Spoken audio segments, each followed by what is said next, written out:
ಸದ್ಗುರು ಶ್ರೀ ಶುದ್ಧ ಬ್ರಹ್ಮಣೇ ನಮಃ.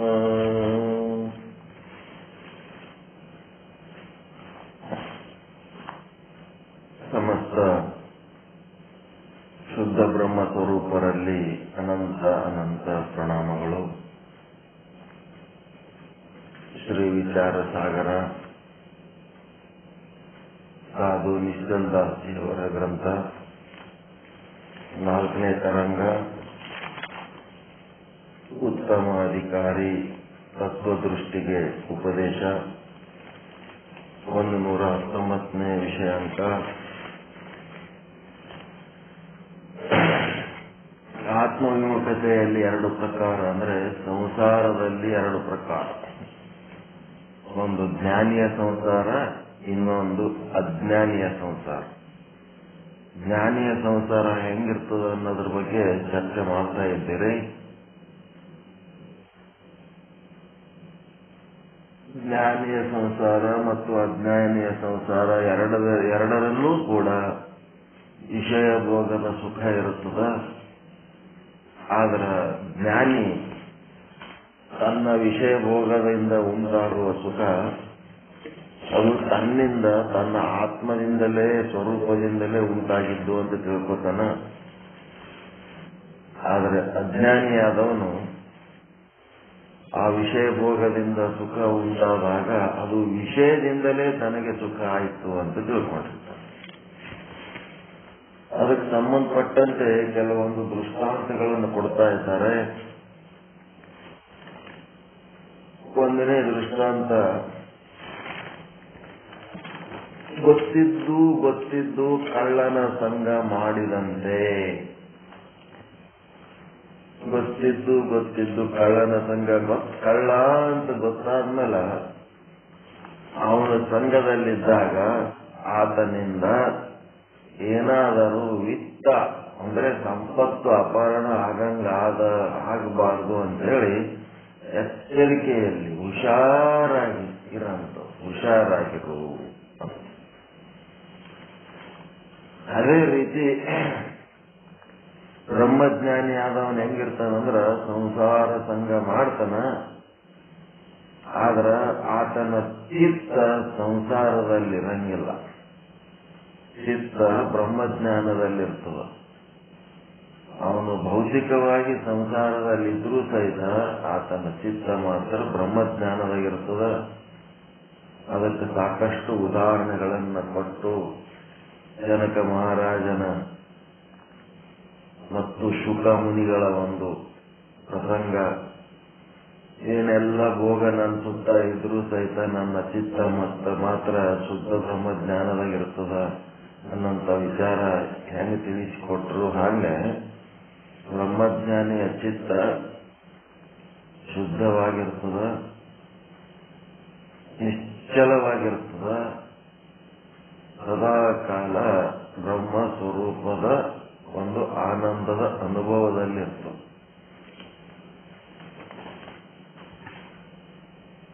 ಆ ಸಂಸಾರದಲ್ಲಿ ಸುಖ ದುಃಖಗಳು ಬರ್ತಾ ಇರ್ತವ. ಆ ಸುಖ ದುಃಖ ಬಂದಾಗ ಆ ಎರಡನ್ನ ಆ ಬ್ರಹ್ಮಜ್ಞಾನಿ ಆದವನು ಸಮಾನವಾಗಿ ಸ್ವೀಕರಿಸುವಂತಹ ಶಕ್ತಿ ಅವನೊಳಗಿರ್ತದೆ. ಯಾಕಂದ್ರೆ ಸುಖ ಬೇರೆ ಅಲ್ಲ, ದುಃಖ ಬೇರೆ ಅಲ್ಲ. ಸುಖ ಕಡಿಮೆ ಆದಾಗ ದುಃಖ ಆಗ್ತದ, ಸುಖ ಹೆಚ್ಚಾದಾಗ ದುಃಖ ಕಡಿಮೆ ಅನ್ನಿಸ್ತದ. ಬೆಳಕು ಕಡಿಮೆ ಆದಾಗ ಕತ್ತಲು ಅನ್ನಿಸ್ತದ, ಬೆಳಕು ಹೆಚ್ಚಾಯ್ತಂದ್ರೆ ಕತ್ತಲಿಲ್ದಂಗೆ ಕಾಣಿಸ್ತದ. ಸುಖ ದುಃಖ ಬೇರೆ ಅಲ್ಲ, ಒಂದೇ ನಾಣ್ಯದ 2 ಮುಖಗಳು. ಅದಕ್ಕೆ ಮೊನ್ನೆ ಯುಗಾದಿ ದಿವಸ ಬೇವು ಬೆಲ್ಲ ಸ್ವೀಕಾರ ಮಾಡುವಂತ ಒಂದು ಪದ್ಧತಿ. ಆರೋಗ್ಯ ದೃಷ್ಟಿಯಿಂದ ಬೇವು ಒಳ್ಳೆಯದು. ಆ ಬೇವು ಕೈ ಇದ್ರೂ ಸಹಿತ ಅದನ್ನು ಸ್ವೀಕಾರ ಮಾಡುವಂತ ಶಕ್ತಿ. ಸುಖಗಳು ಬರ್ತಾವ, ಅದರಿಂದ ಏನು ಉಪಯೋಗ ಇಲ್ಲ. ಸುಖ ಕೊಟ್ಟು ಭೋಗಗಳು ಅವು ನಷ್ಟ ಆಗಿ ಹೋಗ್ಬಿಡ್ತಾವ. ಆದ್ರೆ ದುಃಖಗಳು ಬಂದಾಗ ಪಾಠ ಕಲಿಸಿ ಹೋಗ್ತಾವ. ಯಾವುದೇ ದುಃಖ ಹಂಗೆ ಹೋಗಂಗಿಲ್ಲ. ಪಾಠ ಕಲಿಸಿ ಇನ್ನೊಂದು ಸಾರಿ ಹಿಂಗ್ ಮಾಡಿದ್ರೆ ಅಂದ್ರೆ ಮತ್ತೆ ಇಂಥದೇ ದುಃಖ ಬರ್ತದ ನೋಡು ಅಂತೇಳಿ ಪಾಠ ಕಲಿಸಿ ಹೋಗ್ತಾವ. ಸುಖ ಬಂದು ಸುಖ ಹಂಗೆ ಹೋಗ್ತಾವ, ಅವೇನ್ ಬಂದು ಹೋಗ್ತಾವ. ಅದರ ದುಃಖದಿಂದಲೇ ಉಪಯೋಗದ ಬಹಳ.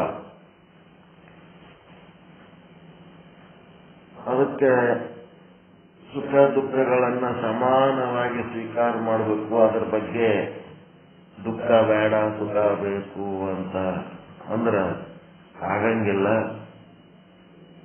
ತೆರೆಗಳು ಇಲ್ಲದ ಸಮುದ್ರ ನೋಡ್ತೀನಿ ಅಂದ್ರೆ ಆಗಂಗಿಲ್ಲ. ಸಮುದ್ರಕ್ಕೆ ಹೋದ್ಮೇಲೆ ತೆರೆಗಳು ನೋಡ್ಲೇಬೇಕು. ಸಂಸಾರ ಅಂತ ಹೇಳಿದ್ಮೇಲೆ ಸುಖ ದುಃಖ ಇರವೇ ಅವು, ಅವುಗಳ ಅನುಭವ ಇರದೆ.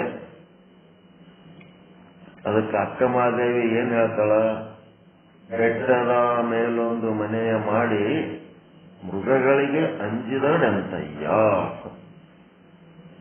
ಬೆಟ್ಟದ ಮೇಲೆ ಮನಿ ಮಾಡಿ ಮೃಗಗಳಿಗೆ ಅಂಜಿದ್ರೆ ಹೆಂಗ?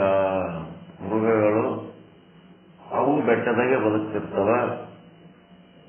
ಆದರೆ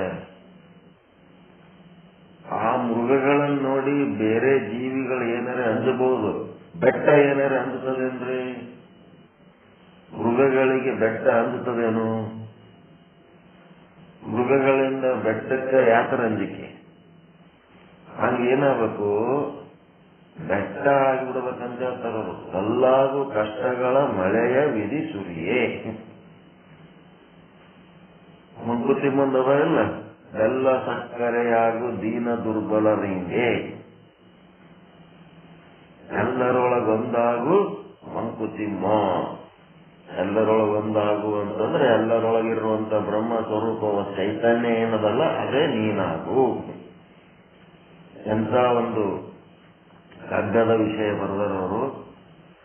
ಅದಕ್ಕೆ ಕಲ್ಲಾಗು ಕಷ್ಟಗಳ ಮಳೆಯ ವಿಧಿಸುರಿಯೇ. ಏನ್ ಬಹಳ ಕಷ್ಟ ಆಗತ್ತಂದ್ರ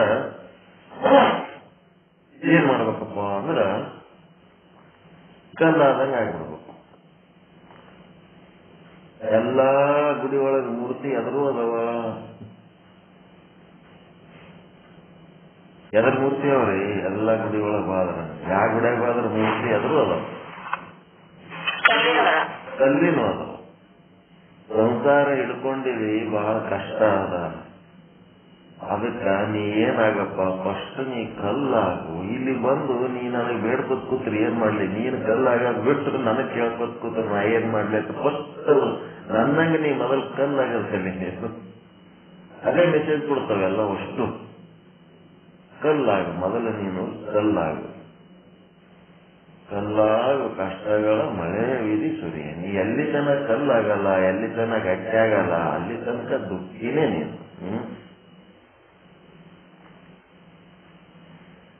ಅದಕ್ಕೆ ಬೆಟ್ಟನಾಗಂತ ಇಲ್ಲಿ ಅಕ್ಕ ಮಹಾದೇವಿ ತನ್ನ ವಚನದೊಳಗೆ, ಬೆಟ್ಟ ಆಗ್ಬಿಡು ನೀನು. ಎಷ್ಟು ಮೃಗಗಳು ಬಂದ್ರು ನಿನ್ನೊಳಗೆ ಆಶ್ರಯ ತಗೊಂಡು ನಿನ್ನೊಳಗೆ ನಿನ್ನ ಕಣ್ಣೆದ್ರೆ ಬದುಕಂಗಾಗಬೇಕು. ನೀ ಬೆಟ್ಟ ಆಗ್ಬಿಡು ನೀನು, ಕಲ್ಲಾಗ ನೀನು. ಸಮುದ್ರದ ತಡಿಯಲನ್ನು ಮನೆಯ ಮಾಡಿ. ಈ ಬ್ರಹ್ಮಜ್ಞಾನಿ ಸಂಸಾರ ಹೆಂಗಿರ್ತದಂದ್ರ ಅವ ಬೆಟ್ಟ ಇದ್ದಂಗಿರ್ತಾನ, ಸಂಸಾರಕ್ಕೆ ಅಂದಂಗಿಲ್ಲ. ಅವ ಘಾಟ ಮುಟ್ಟಿರ್ತಾನ. ಅದೇನಂತ ದೊಡ್ಡ ವಿಷಯ ಅಲ್ಲೇ ಅಲ್ಲ ಅವನಿಗೆ. ಸಮುದ್ರದ ತಡೆಯಲ್ಲಿ ಮನೆ ಮಾಡಿ ನರೆತೆರೆಗಳಿಗೆ ಅಂಜಿದಡಂತಯ್ಯ. ಸಮುದ್ರ ದಂಡೆಗೆ ಮನಿ ಮಾಡಿಕೆ ತೆರೆಗಳು ಬರ್ತಾವ, ತಂದು ಕೊತ್ತು ಕೂತ್ರಂಗ. ಅದಕ್ಕೇನಾಗಬೇಕು, ತೆರೆ ಎಷ್ಟೇ ದೊಡ್ಡದಾದರೂ ಸಹಿತ ಅವು ಆಕಾಶಕ್ಕೆ ಹೋಗಿ ಏನಾರ ಅಪ್ಪಳಿಸಿ ಆಕಾಶವಾದ ಏನಾರ ಕೆಳಿ ಬಿಡ್ತವೇನ್ರಿ? ಆಕಾಶಕ್ಕೇನ್ ಭಯ? ಸಮುದ್ರ ಏಟು ಅಗಲಾದ್ರೇನು, ಏಟು ಎತ್ತರ ಆದ್ರೇನು, ಅದು ಎಷ್ಟು ಬೆಳೆದು ನಿಂತ್ರೇನು, ಏನಾದ್ರೂ ಏನಾಗದ? ಎಷ್ಟರೇ ಆಗಲಾಗಲ್ಲ. ಎಷ್ಟರೇ ಎತ್ತರ ತೆರೆಗಳು ಬಂದ್ರಂದ್ರೆ ಸಮುದ್ರದಾಗ ಅಂತವೆಲ್ಲ ಆದ್ರೂ ಸಹಿತ ಆಕಾಶ ಏನಾರೇ ನೆನದ ಹಸಿ ಆಗ್ಬಿಡ್ತದೇನು? ಅಯ್ಯೋ ಭಾರಿ ದೊಡ್ಡ ಸಮುದ್ರ ತೆರೆ ಬಂದದ, ನನಗೆಲ್ಲ ನೀರಂಟಿಸಿ ಹಸಿ ಮಾಡತ್ ನೋಡು ಅಂತ ಏನಿಲ್ಲ. ಅಂಟಿಗೋಬೇಡ್ರಿ. ಎಷ್ಟಾದ್ರೂ ನೊರೆತೆರೆಗಳು ಬಂದರೂ ಸಹಿತ ಅವುಗಳಿಂದ ನೀವು ಭಿನ್ನವಾಗಿ ಅದಿರಿ. ನೀವು ಶುದ್ಧ ಬ್ರಹ್ಮ ಸ್ವರೂಪರದಿರಿ. ನಿಮಗ ಆ ನೊರೆ ತೆರೆಗಳಿಗೆ ಏನೇನು ಸಂಬಂಧ ಇಲ್ಲ. ಹಿಂಗಾಗಿ ನೀವೇನ್ ಮಾಡ್ಬೇಕು, ಅವುಗಳು ನಿಮಗೆ ಅಂಟಿಕೊಳ್ಳಾರ್ದಂಗೆ ಇರ್ಬೇಕು. ನೀವು ಅಂಟಿಸ್ಕೋಬಾರ್ದು. ಆಕಾಶ ಆದಂಗೆ ಇರ್ಬೇಕು. ಆಕಾಶಕ್ಕೆ ನೆನೆಸ್ಕೋಬೇಕು. ಒಂದಿಷ್ಟು ಸಮುದ್ರ, ಆಕಾಶ ಇವೆರಡು ನೆನೆಸ್ಕೊಂಡ್ಬಿಡ್ಬೇಕು. ನೆನೆಸ್ಕೊಂಡ್ಬಿಟ್ರೆ ಆಕಾಶ ಹೆಂಗ ನಿರ್ಲಿಪ್ತವಾಗಿರ್ತದ ಸಮುದ್ರದ ಒಂದು ಅರ್ಮಟಕ್ಕ, ಹಂಗ ಸಂಸಾರಿ ಹೆಂಗಿರ್ತಾನ ಇವನು ಬ್ರಹ್ಮಜ್ಞಾನಿ ಅಂದ್ರ ಸಮುದ್ರದಾಗ ಬೆಕ್ಕದಂತ ನೊರೆತೆರೆಗಳು ಬಂದ್ರು ಸಹಿತ ಅದಕ್ಕೆ ಅವ ಏನಾಗ್ಬಿಡ್ತಾನ, ಆಕಾಶ ಆದಂಗ ಆಗ್ಬಿಡ್ತಾನ. ಮತ್ತೇನಂತಳ ಅಕ್ಕಮ್ಮ, ಸಂತೆಯೊಳಗೊಂದು ಮನೆಯ ಮಾಡಿ ಶಬ್ದಕ್ಕೆ ನಾಚಿದಡೆಂತಯ್ಯ. ಸಂತೆಯೊಳಗೆ ಮನಿ ಮಾಡಿದ್ರ ಮಂದಿ ಸುಮ್ಮಿರ್ತಾರೆ, ಟರ ಟರ ಟರ ಟರ ಒದರಾಡ್ತಿರ್ತಾರೆ. ಜನ ಇದ್ದಲ್ಲಿ ಮನಿ ಮಾಡಿ ನನಗೆ ಶಾಂತಿ ಬೇಕಂದ್ರೆ ಹೆಂಗ್ ಸಿಗ್ತದ? ಅವು ಒದರಾಡ್ತಿರ್ತಾರ. ಆ ಒದರಾಡೋದಕ್ಕೆ ಬೇಸರ ಮಾಡ್ಕೊಂಡ್ರೆ ಹೆಂಗಾಗ್ತದ? ಸಂತೆಯೊಳಗೊಂದು ಮನೆಯ ಮಾಡಿ ಶಬ್ದಕ್ಕೆ ನಾಚಿದಡೆಂತಯ್ಯ. ಇಂಥ ಒಂದು ಸ್ಥಿತಿ. ಅವು ಗದ್ದಲ ಮಾಡ್ತಾವ, ಹುಡುಗರು ಗದ್ದಲ ಮಾಡ್ತಾವ, ದೊಡ್ಡವ್ರು ಗದ್ದಲ ಮಾಡ್ತಾರ, ಅವ್ರು ಒದರಾಡ್ತಾರೆ, ಇವ್ರು ಒದರಾಡ್ತಾರೆ. ನೀವು ಯಾಕೆ ಎಲ್ಲಿ ನೀನು ನಿನ್ ಜಾಗ ಎಲ್ಲಿ? ಅದಕ್ಕೆ ಮಂದ್ಯ ಗೊತ್ತಿಗೆ ಒದರಾಡ್ತಾರಂದ್ರೆ ಅವ್ರು ಸುಮ್ ಕುಂದ್ರಂದ್ರೆ ಹೆಂಗ್ ಕುಂದಿರ್ತಾರೆ? ಒದರಾಡೋರು ಒದರಾಡ್ತಾರೆ. ಏನ್ ಮಾಡಕ್ಕ? ಕೆಲವೊಬ್ಬರಂತೂ ಇಂಥ ಗಟ್ಟಿ ದನಿಲಿಂದ ಒದರ್ತಿರ್ತಾರ. ಬಗ್ಲ ಕೂತವನಿಗೆ ಹೇಳಕ್ಕ 10 ಮಾರು ದೂರ ಇದ್ದವನಿಗೆ ಹೇಳ್ದಂಗೆ ಹೇಳ್ತಿರ್ತಾರ. ಅದು ಅವ್ರ ಗಂಟಲ ಚಟ. ಅದು ಎದುರಿ ಒದರಿದ್ರೆ ಅವ್ರಿಗೆ ಸಮಾಧಾನ ಆಗ್ತಿರ್ತದೆ, ದರಿದ್ರತನ ಇರ್ತದ ಅಂತವ್ರ ಬಲ್ಲಿ. ಯಾರು ಸೌಮ್ಯವಾಗಿ, ನಯವಾಗಿ, ವಿನಯವಾಗಿ, ಸಣ್ಣ ದನಿಲಿಂದ ತಮ್ಮ ವಿಷಯಗಳನ್ನು ಅತ್ಯಂತ ಕಡಿಮೆ ಶಬ್ದಗಳಲ್ಲಿ ಹೆಚ್ಚು ಅರ್ಥಪೂರ್ಣವಾಗಿ ಯಾರು ಹೇಳ್ತಾರ, ಅವರು ಜ್ಞಾನಿಗಳು. ಸುಮ್ಮನೆ ಏನು ಅರ್ಥ ಇಲ್ಲ ಬರ್ಥ ಇಲ್ಲ ಸುಮ್ಮನೆ ಟರ ಟರ ಟರ ಒದರಾಡ್ತಿರ್ತಾರಲ್ಲ, ಅವರೆಲ್ಲ ಅಜ್ಞಾನಿಗಳು. ಹಿಂಗಾಗಿ ಹಂಗಿದ್ದತ್ನಾಗ ಟರೆ ಒದರಾಡಲ್ದಕ್ಕ ಎಷ್ಟು ಒದರಾಡಿದ್ರೆ ಎಂತ ಶಬ್ದ ಮಾಡಿದ್ರೆ ಏನಾಗದ? ಬೈಲು ಏನ್ರಿ ಗಾಬರಿ ಆಗ್ತದೇನು ಶಬ್ದಕ್ಕ? ಅಯ್ಯೋ ಎಷ್ಟು ಶಬ್ದ ಮಾಡ್ಲಕತ್ತಾರತ್ತು, ಬೈಲೇನಾರ ಗಾಬರಿ ಆಗಿದೇನ್ರಿ ಎಂದರೆ? ಒಂದು ಬಾಂಬ್ ಹಾಕ್ರಿ ಬೈಲ್ನಾಗ, ಅದೇನು 1 ನಿಮಿಷನಾಗ ಡಾಮ್ ಅಂದ ಮತ್ ಸ್ವಲ್ಪ ಹೊತ್ತಾದ್ಮೇಲೆ ಮತ್ ಬೈಲ್ ಹೆಂಗಿತ್ತು ಹಂಗೆ ಆಗ್ಬಿಡ್ತು. ಬಾಂಬ್ ಹಾಕುನ ಬೈಲೇನಾರ ನಡಿಗೆ ಹಳ್ಳಾಡಿ ಹೋಗ್ಬಿಡ್ತದೆ ಏನದು? ಹಂಗ ಬ್ರಹ್ಮಜ್ಞಾನಿ ಆದವನು ಎಷ್ಟರ ಶಬ್ದಗಳು ಬಂದ್ರು ಬೈಲಿಗೆ ಸಂಬಂಧ ಇರ್ಲಾರ್ದಂಗೆ ಇರ್ತಾನ. ಬೈಲಾಗಿಬಿಡ್ತಾನವನು. ಎಷ್ಟರೆ ಗದ್ದ ಆಗಲ್ಲಕ್ಕ ಬೈಲಾಗ್ಬಿಡ್ತಾನ. ಎಷ್ಟರೆ ಏನ್ ಬರ್ಬೇಕವು ನೊರೆ ತೆರೆಗಳಂತಂದ್ರ ಸನ್ಮಾನ, ಅಪಮಾನ, ಆರೋಗ್ಯ, ಅನಾರೋಗ್ಯ ಏನೇನು ಬರ್ತಿರ್ತಾವಲ್ಲ ಜೀವನದಾಗ, ಸುಖ ದುಃಖ ಎಲ್ಲ ತೆರೆಗಳಿದ್ದಂಗವು. ಅವ್ ಹೆಂಗ ಬರ್ತಾವ ಹಂಗಂಗೆ ಆಕಾಶ ಇದ್ದಂಗೆ ಇರ್ತಾವ. ನಾವು ಬಂದದಕ್ಕೆ ಸಂಬಂಧ ಇಲ್ಲ, ನಾವು ಅಂಟ್ಕೊಂಡಿರಂಗಿಲ್ಲ. ನಾವು ಮುರುಗಳು ಬರ್ತಿರ್ತಾವ. ಇದ್ದು ಮನೆಗೆ ಬಹಳ ಚಲೋ ಅದಾವ ಅಂತಂತಿರ್ತೀವಿ ನಾವು. ಇದ್ದು ಮನುಷ್ಯರೇ ಮುರುಗ ಆದಂಗೆ ಆಗ್ಬಿಡ್ತಾರ ಒಂದೇ ಸಲ. ಎಷ್ಟು ನಂಬಿ ಎಷ್ಟು ಚಲೋ ಆಗಿರ್ತೀವಿ, ಕಡಿಗೆ ತಮ್ಮ ಗುಣ. ನಾನು ಒಬ್ಬ ಮುರುಗ ಇದ್ದೀನಿ ಒಳಗಂತಂದ್ರ ಇಷ್ಟು ಮಂದಿ ಮುಂದೆ ಮರ್ಯಾದೆ ಕೈಗೊಳಕ ನನ್ನ ಮೃಗತ್ವವನ್ನ ಮುಚ್ಚಿಟ್ಕೊಂಡು ಏನ್ ದಿನ ಮುಚ್ಚಿಟ್ಕೊಳ್ತೇನೆ. ಒಂದಿನ ಇಲ್ಲ ಒಂದಿನ ಹೊರಗೆ ಬಂದೇ ಬರ್ತ. ಅದಕ್ಕೆ ನಮ್ಮ ಗುಣ ಸ್ವಭಾವ ಹೆಂಗದ ಹಂಗೇ ನಾವು ವ್ಯಕ್ತವಾಗಬೇಕು. ಅದನ್ನ ಬಿಟ್ಟು ಮ್ಯಾಲೊಂದು ಕವರ್ ಬೇರೆ ಟೈಪ್ ಮಾತಾಡೋದು, ಬೇರೆ ಟೈಪ್ ಕೊಡೋದು, ತೊಳೋದು ಎಲ್ಲ ನಾಟಕೀಯವಾಗಿ ಮಾಡೋದು, ಒಳಗೆ ನೋಡಿದ್ರೆ ದುಷ್ಟರಿರ್ತಾರೆ. ಹಂಗಿರಬಾರ್ದು.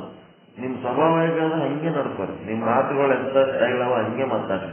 ನಿಮ್ ಮನಸ್ಸು ಹೆಂಗದ ಹಂಗೆ ನಡ್ಕೊಳ್ರಿ. ನಿಮ್ದು ಏನದ ಸ್ವಚ್ಛ ಒರಿಜಿನಾಲಿಟಿ ಪ್ರಕಟ ಮಾಡಿದ್ರೆ ನಿಮ್ ಮ್ಯಾಲ ವಿಶ್ವಾಸ ಬರ್ತದೆ ಮನುಷ್ಯರಿಗೆ. ಕೆಟ್ಟ ಶಬ್ದ ಬೈಯದೆ ನಿಮ್ ಚಟ ಬೈರಿ ಅನ್ರಿ, ಹಂಗೆ ಬಳಸ್ತದೆ. ಕಾರಣ ನಿಮ್ ಮನಸ್ಸನ್ನ ಬೇಕಿದ್ರೆ ಆಗ್ರಿ, ಆದ್ರೆ ಒಳಗ ಅವು ಹಂಗೆ ಇಟ್ಕೊಂಡು ನಾಟಕ ಮಾಡಬೇಡ. ಕೆಟ್ಟ ವ್ಯವಹಾರಗಳು ಹಂಗೆ ಮಾಡಿ, ಕೆಟ್ಟ ವ್ಯವಹಾರ ಮಾಡಿ ಬದುಕ್ರಿ. ನಾಟಕ ಮಾಡಿ ಒಳ್ಳೆಯವರಂಗ ನಾಟಕ ಮಾಡಿ ಬಹಳ ಕೆಟ್ಟ ವ್ಯವಹಾರ ಮಾಡಿ. ಓಪನ್ ಆಗ್ರಿ. ನೀವೇನಾಗ್ರಿ ಓಪನ್ ಆಗ್ರಿ.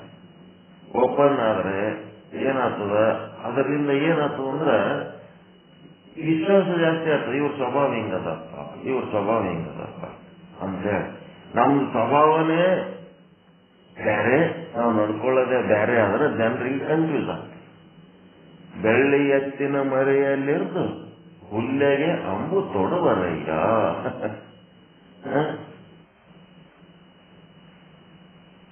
ಬೆಳ್ಳಿ ಎತ್ತಿನ ಮರೆಯಲ್ಲಿರ್ದು ಹುಲ್ಲೆಗೆ ಅಂಬು ತೊಡುವರಯ್ಯ.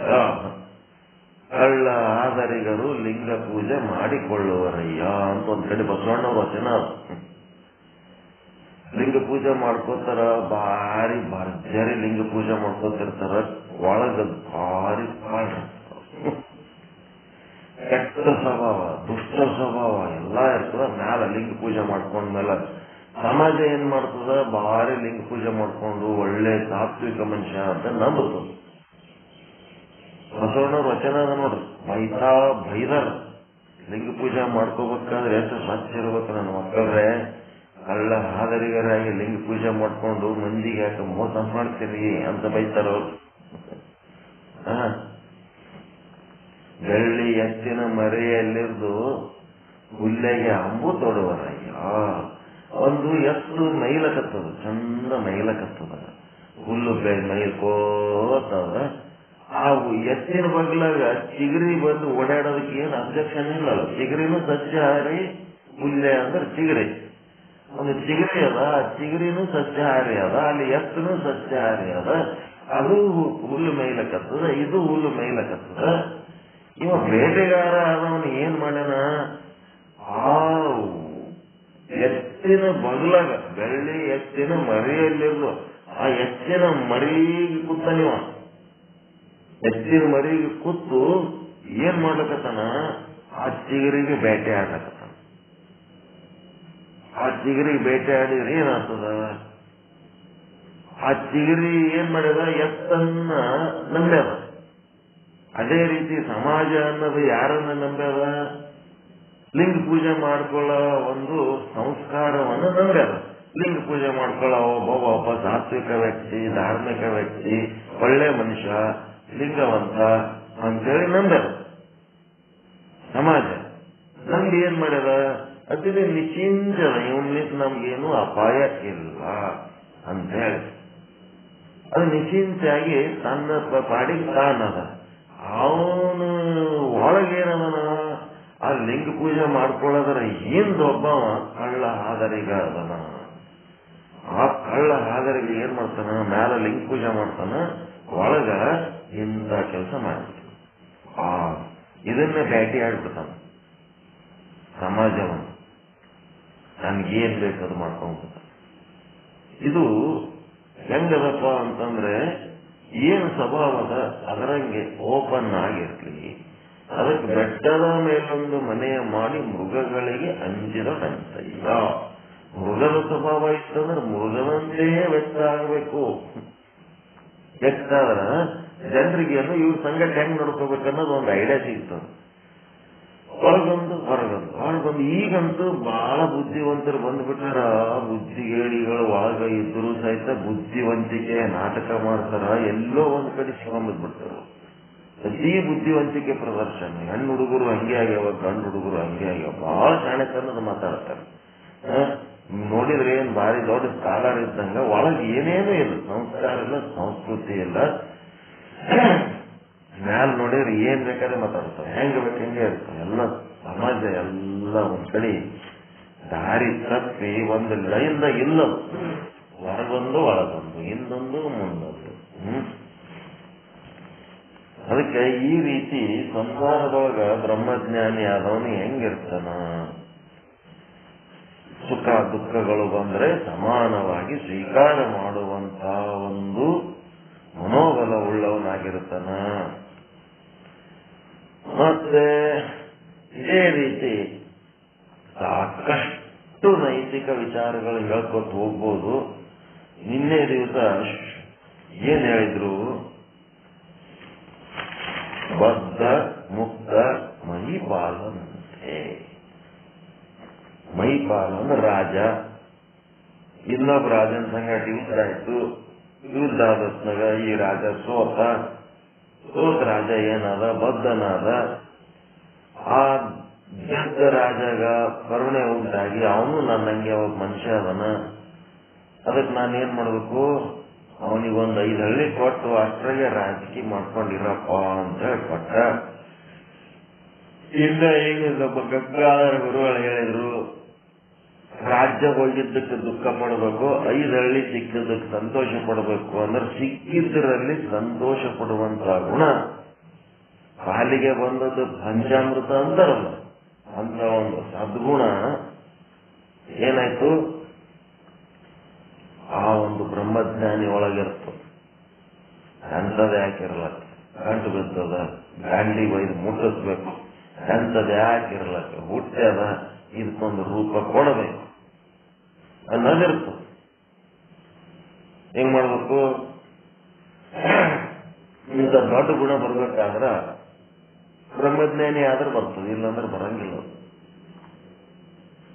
ಬ್ರಹ್ಮಜ್ಞಾನಿ ಆದ್ರೆ ಇಂಥವೆಲ್ಲ ದೊಡ್ಡ ಗುಣಗಳು ಬರ್ತಾವ.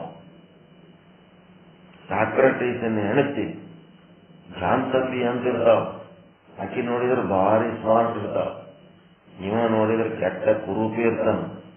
ಇವ ಕುಂತು ತತ್ವಜ್ಞಾನ ಎಳೆ ಹೇಳ್ತಾನ, ಸ್ಟೂಡೆಂಟ್ಗಳಿಗೆ ಮುಂದೆ ಕುಂದಿಸ್ಕೊಂಡು ಬ್ರಹ್ಮಜ್ಞಾನದ ಪಾಠ ನಡೆದಿರ್ತದ.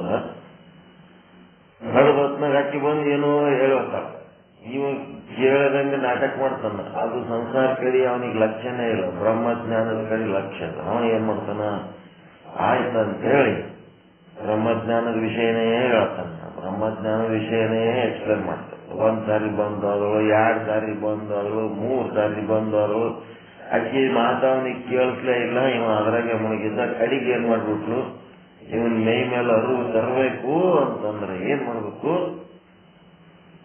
ಇವನಿಗೆ ಹಿಂಗಾದ್ರೆ ಬಗೆಹರಂಗಿಲ್ಲ ಅಂತೇಳಿ ಅಲ್ಲಿ ಒಂದು ಬುಟ್ಟಾಗ ಊಟ ಮಾಡುವಾಗ ಒಂದು ಮುಸುರಿ ನೀರ ಅವು ಇವು ಚೆಲ್ಲಿರ್ತಾರಲ್ಲ ಅಂತದೊಂದು ನೀರು ಸಂಗ್ರಹ ಮಾಡಿದ್ರು. ಆ ಮುಸುರಿ ನೀರೆಲ್ಲ ತಂದು ಅವನ ತಲೆ ಮೇಲೆ ಪಾಠ ಹೇಳಕ್ಕೆ ಅಂದ್ರೆ ಸುರಿಬಿಟ್ರು. ಸಿಟ್ಟು ಬಂದು ಏನ್ ಬೇಕಂದ, ಸಿಟ್ಟಿನಾಗ ಏನ್ ಬೇಕಂದ್ ಮಾಡು, ಸಿಟ್ಟು ಬಂದು ಸುರಿಬಿಟ್ರು. ಸುರಿದ ಕೂಡಲೇ ಶಿಷ್ಯರೆಲ್ಲ ಗಾಬರಿ ಆದ್ರು, ಏನ್ ಗುರುಗಳಿಗೆ ಹಿಂಗ್ ಮಾಡ್ಬಿಟ್ಟಿಲ್ಲ ಆಯ್ಕೆ, ಏನ್ ಮಾಡ್ಬೇಕು, ಏನ್ ಮಾಡ್ಬೇಕಂದ್ರ ಯಾಕೆ ಗಾಬರಿ ಆಗಿರೋ ಏನು ರಾಜ ಗುರುಗಳು ಗಾಬರಿ ಆಗಿರಿ, ಅಷ್ಟೇ ಗಾಬರಿ ಆಗಿರಿ. ಯಾಕಿತ್ತ ನಿಮ್ಮ ಮೇಲೆ ತಿರುಗಾಳ ನಂಗೆ ಗಾಬರಿ ಆಗಿರಿ, ನಿಮ್ಗೇನ್ ಮಾಡ್ಯಾಳ, ನನಗೇನ್ ಮಾಡೋದು ಮಾಡ್ಯಾಳ, ಆದ್ರ ನಾನೇ ಗಾಬರಿ ಆಗಿಲ್ಲ, ನೀವ್ಯಾಕೆ ಗಾಬರಿ ಆಗಿರಿ. ಇಷ್ಟ ತನಕ ಆಕಿ ಒಳಗ ಗುಡುಗು ಮಿಂಚು ನಡೆದಿತ್ತು ಜೋರ, ಈಗ ಆಕಿ ಮಳಿ ಸುರಿಸಿಬಿಟ್ಟಾಳ ನನ್ನ ಮ್ಯಾಲ. ಹಿಂಗಾಗಿ ಮಳಿ ಸುರಿಸಿದ್ಮೇಲೆ ಗುಡುಗು ಮಿಂಚಾದ್ಮೇಲೆ ಮಳಿ ಬರ್ಬೇಕಾ ಬರಬಾರ್ದ ಅಂತು. ಮಳಿ ಬಂದ್ಮೇಲೆ ಏನಾಯ್ತು, ತಣ್ಣಗಾಯ್ತು. ಅಷ್ಟು ಮುದುರಿ ನೀರು ಹಾಕೊಂಡ್ರೆ ಸಹಿತ ನನಗೆ ತಣ್ಣಗಾಗ್ಯದಂತ ಖುಷಿ ಪಡ್ತಾನ. ನಿಮ್ ತಲೆ ಮೇಲೆ ಮುಸುರಿ ನೀರು ಹಾಕಿದ್ರೆ ತಣ್ಣಗಾಗ್ಯದಂತ ಖುಷಿ ಪಡ್ತೀರಾ ನೀವು? ಅಂತ ದೊಡ್ಡ ಗುಣ ನಿಮ್ಮಲ್ಲಿ ಅದನ.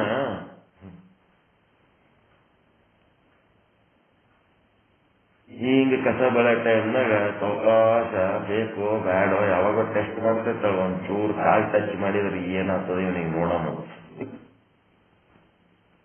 ಸ್ವಲ್ಪ ಕಾಲ್ ಟಚ್ ಮಾಡಿದ್ರೆ ಒದ್ದೆ ನನಗೆ ಒದಿತೇನ ತೆಗಿತಾನೆ ಇವಾಗ ಗಂಡ. ಅವನ ಅಹಂಕಾರಕ್ಕೆ ಒಂದ್ ಸ್ವಲ್ಪ ಟೆಸ್ಟ್ ಮಾಡ್ತಿರ್ತಾನೆ ಜಗದಂಬ, ಏನ್ ಮಾಡ್ತಾನೆ ನೋಡೋಣ. ಆದಿಶಕ್ತಿ, ಮತ್ಯಾಶಕ್ತಿ, ಇಚ್ಛಾಶಕ್ತಿ, ಕ್ರಿಯಾಶಕ್ತಿ, ಜ್ಞಾನಶಕ್ತಿ, ಎಲ್ಲಾ ಓದು ಶಕ್ತಿಗಳು ಒಟ್ಟುಗೂಡಿ ನಿಮ್ಮ ಸೇವಾ ಮಾಡಿ, ನಿಮ್ಮನ್ನ ಸಿಂಗಾರ ಮಾಡಿ, ನಿಮ್ಮನ್ನ ಚಂದ ಮಾಡ್ಲಕ್ ಬಂದಂತ ಶಕ್ತಿನ ಹೆಂಗ ನೋಡ್ತಿರ್ತೀವಿ ಗೊತ್ತಾ? ಆಕೆ ಕೈ ಬಿಟ್ಲಂದ್ರೆ ಕೊಳತ್ ಹೋಗ್ತೀವ ಇಲ್ಲ, ಹಾಳಾಗಿ ಹೋಗ್ತೀವ ಇಲ್ರಿ. ಹಾಗೆ ನೀವು ಇಟ್ಟು ಸಿಂಗಾರ ಮಾಡ್ಕೊಂಡು ಚಂದ ಕಾಣಬೇಕಾದ್ರೆ ಹಿಂದಾಕಿ ಎಷ್ಟು ಪ್ರಯತ್ನ ಪಟ್ಟಿರ್ತಾಳ ಅಮ್ಮ ಗೊತ್ತದ ಇಲ್ಲ? ಆಕಿದ ಎಂತ ಶ್ರಮ ಇರ್ತದೆ ಹಿಂದ. ಅಂದ್ರೆ ಆಕಿದೊಂದ್ ಸ್ವಲ್ಪ ಕಾಲು ಟಚ್ ಆಯ್ತು ಅಂದ್ರೆ ಒದಿತೇನ, ನಾ ಗಂಡದೀನಿ, ಅಧಿಕಾರ ಎಷ್ಟದ ಒದಿತೇನ್ ನೀನು? ಅಷ್ಟು ಒದಿತೇನೆ ಅನ್ನೋ ಟೈಮ್ನೊಳಗ ಪ್ರಭುದೇವ್ರದೊಂದು ವಚನ ಅದ, ಪತಿಯೇ ಪರಮೇಶ್ವರನೆಂಬ ವಿಮಾನ ಕೊಡುವ ಗಂಡ ಅಂದಿರೆ ಸತಿಪತಿಗಳೊಂದಾಗಿ ರತಿ ಕ್ರೀಡೆ ಆಡುವಾಗ ಸತಿಯ ಕಾಲು ಪತಿಗೆ, ಪತಿಯ ಕಾಲು ಗಂಟೆಗೆ, ಆಗ ಎಲ್ಲಿ ಹೋಯ್ತು ನಿಮ್ಮ ದೈವತ್ವ ಅಂತ ಕೇಳ್ತಾನ. ದೇವರೇ ಗಂಡನೇ ದೇವರು, ಅವಾಗೇನೆ ಯಾಕಪ್ಪ వచ్చాವಲ್ಲ ಅವಾಗೇನು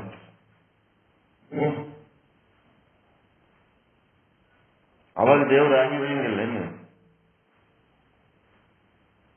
ನಿಜದಾಸರು ಹೇಳ್ಯಾರಲ್ರಿ ಪಶುಗಳಾಗಿವಂತ, ಆ ಪಶುಗಳಿರ್ತಾನೆ ಅವಾಗೇನ್ ನಡೀತದಲ್ಲ. ಹಿಂಗೆಲ್ಲ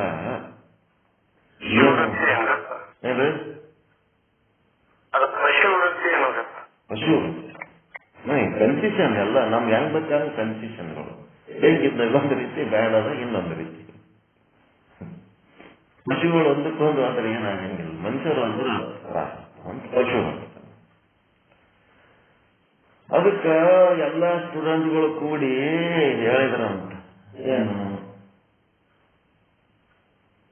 ಆಕಿ ಇಂಥ ಪರಿ ಮಾಡ್ತಾರ ಈ ಗುರುಗಳಿಗೆ ಎಲ್ಲರೂ ಕೂಡಿ ಡಿಸೈಡ್ ಮಾಡಿ ಹೇಳ್ಬಿಡಮ್ಮ, ಆಕಿನ್ನ ಬಿಟ್ಟು ಬಿಡ್ರಿ, ಆಕಿನ್ನ ಕಳಿಸ್ಬಿಡ್ರಿ ಅವ್ರ ಮನೆಗೆ, ಕಳಿಸ್ಬಿಡ್ರಿ ಹೋಲಕ್ಕೆ, ಆಕಿ ಬ್ಯಾಡ ಇಲ್ಲ ಅಂತೇಳಿ ಎಲ್ಲ ಹುಡುಗರು ಕೂಡಿ ಮನೆಗೆ ಮಕ್ಕಳಿದ್ದಂಗೆ ಇರ್ತಾವ ಮೊದಲಿನ ಸ್ಟೂಡೆಂಟ್ಗಳು. ಈಗ ನನ್ನ ಕಾಲೇಜು ಸೆಪರೇಟು, ಅವೇ ಬೇರೆ ನಾವೇ ಬೇರೆ.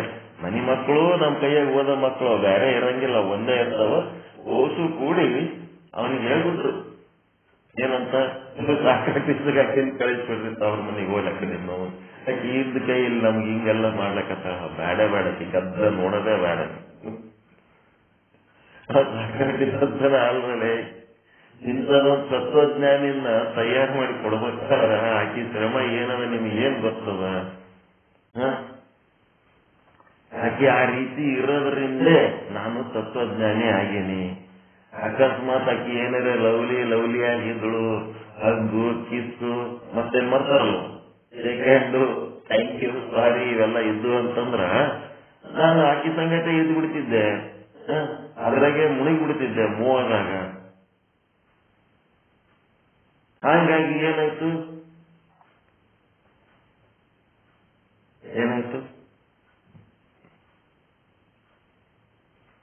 ಮುಳುಗಿದ್ನಂದ್ರೆ ನಿಮ್ಗೆ ಸಾಕ್ರಾಟಿಸ್ ಸಿಗ್ತಿದ್ನ ಏನು? ಇಂಥ ತತ್ವಜ್ಞಾನ ಸಿಗ್ತಿತ್ತೇನು ನಿಮ್ಗೆ ಅಂತ ಕೇಳ್ತಾರ. ಹೌದು ಬಿಡ, ಮತ್ತ ಆಕಿ ಲವ್ಲಿ ಇದು ಹತ್ತಂದ್ರೆ ಲವ್ ಮಾಡ್ಕೊತ ಅದ್ರಾಗೆ ಇರ್ತಿದ್ದ, ಎಲ್ಲಿ ಕಿರಿಕಿರಿ ಇದೆ ಆ ಕಡೆ ಅಂತ ಹೇಳಿ ಏನಾರ ಮಾಡ್ಕೊರಪ್ಪ, ನಿಮ್ದು ಕೆಪಾಸಿಟಿ ಭಾರಿ ದೊಡ್ಡದ ಅಂತ ಸಂಗಡ ಜಕ್ಕೊಂಡು ಹೋಗ್ಬೇಕಾದ್ರೆ ಯು ಆರ್ ಗ್ರೇಟ್ ಅಂತ ಹೇಳಿ ನಮಸ್ಕಾರ ಮಾಡಿಬಿಟ್ರ. ಆಕಿ ಇದು ಚಂದ ಇದ್ರು, ಆಕಿಗೆ ಒಂದಿವ್ಸ ಮಂದಿ ಗೆಳತಿಯರಿದ್ರು. ಅದ್ ಮದಿ ಮಾಡ್ಕೊಳಗೆ ಎಂತವ್ನಿ ನೋಡಿ ಮಾಡ್ಕೊಂಡ್ರೆ ಕ್ಯಾಟ ಕಾಲಾಗ ಅದೇ ನನ್ನ ಮಗ ಹೆಂಗದನ, ಅವ ಏನೊಂದಿವ್ ತತ್ವಜ್ಞಾನ ಏನೋ 4 ಮಂದಿ ಕುಂದ್ರಿಸಿ ಪಾಠ ಹೇಳ ದೊಡ್ಡ ಶಾಣೆ ಅನ್ಸ್ಕೊಂಡನ.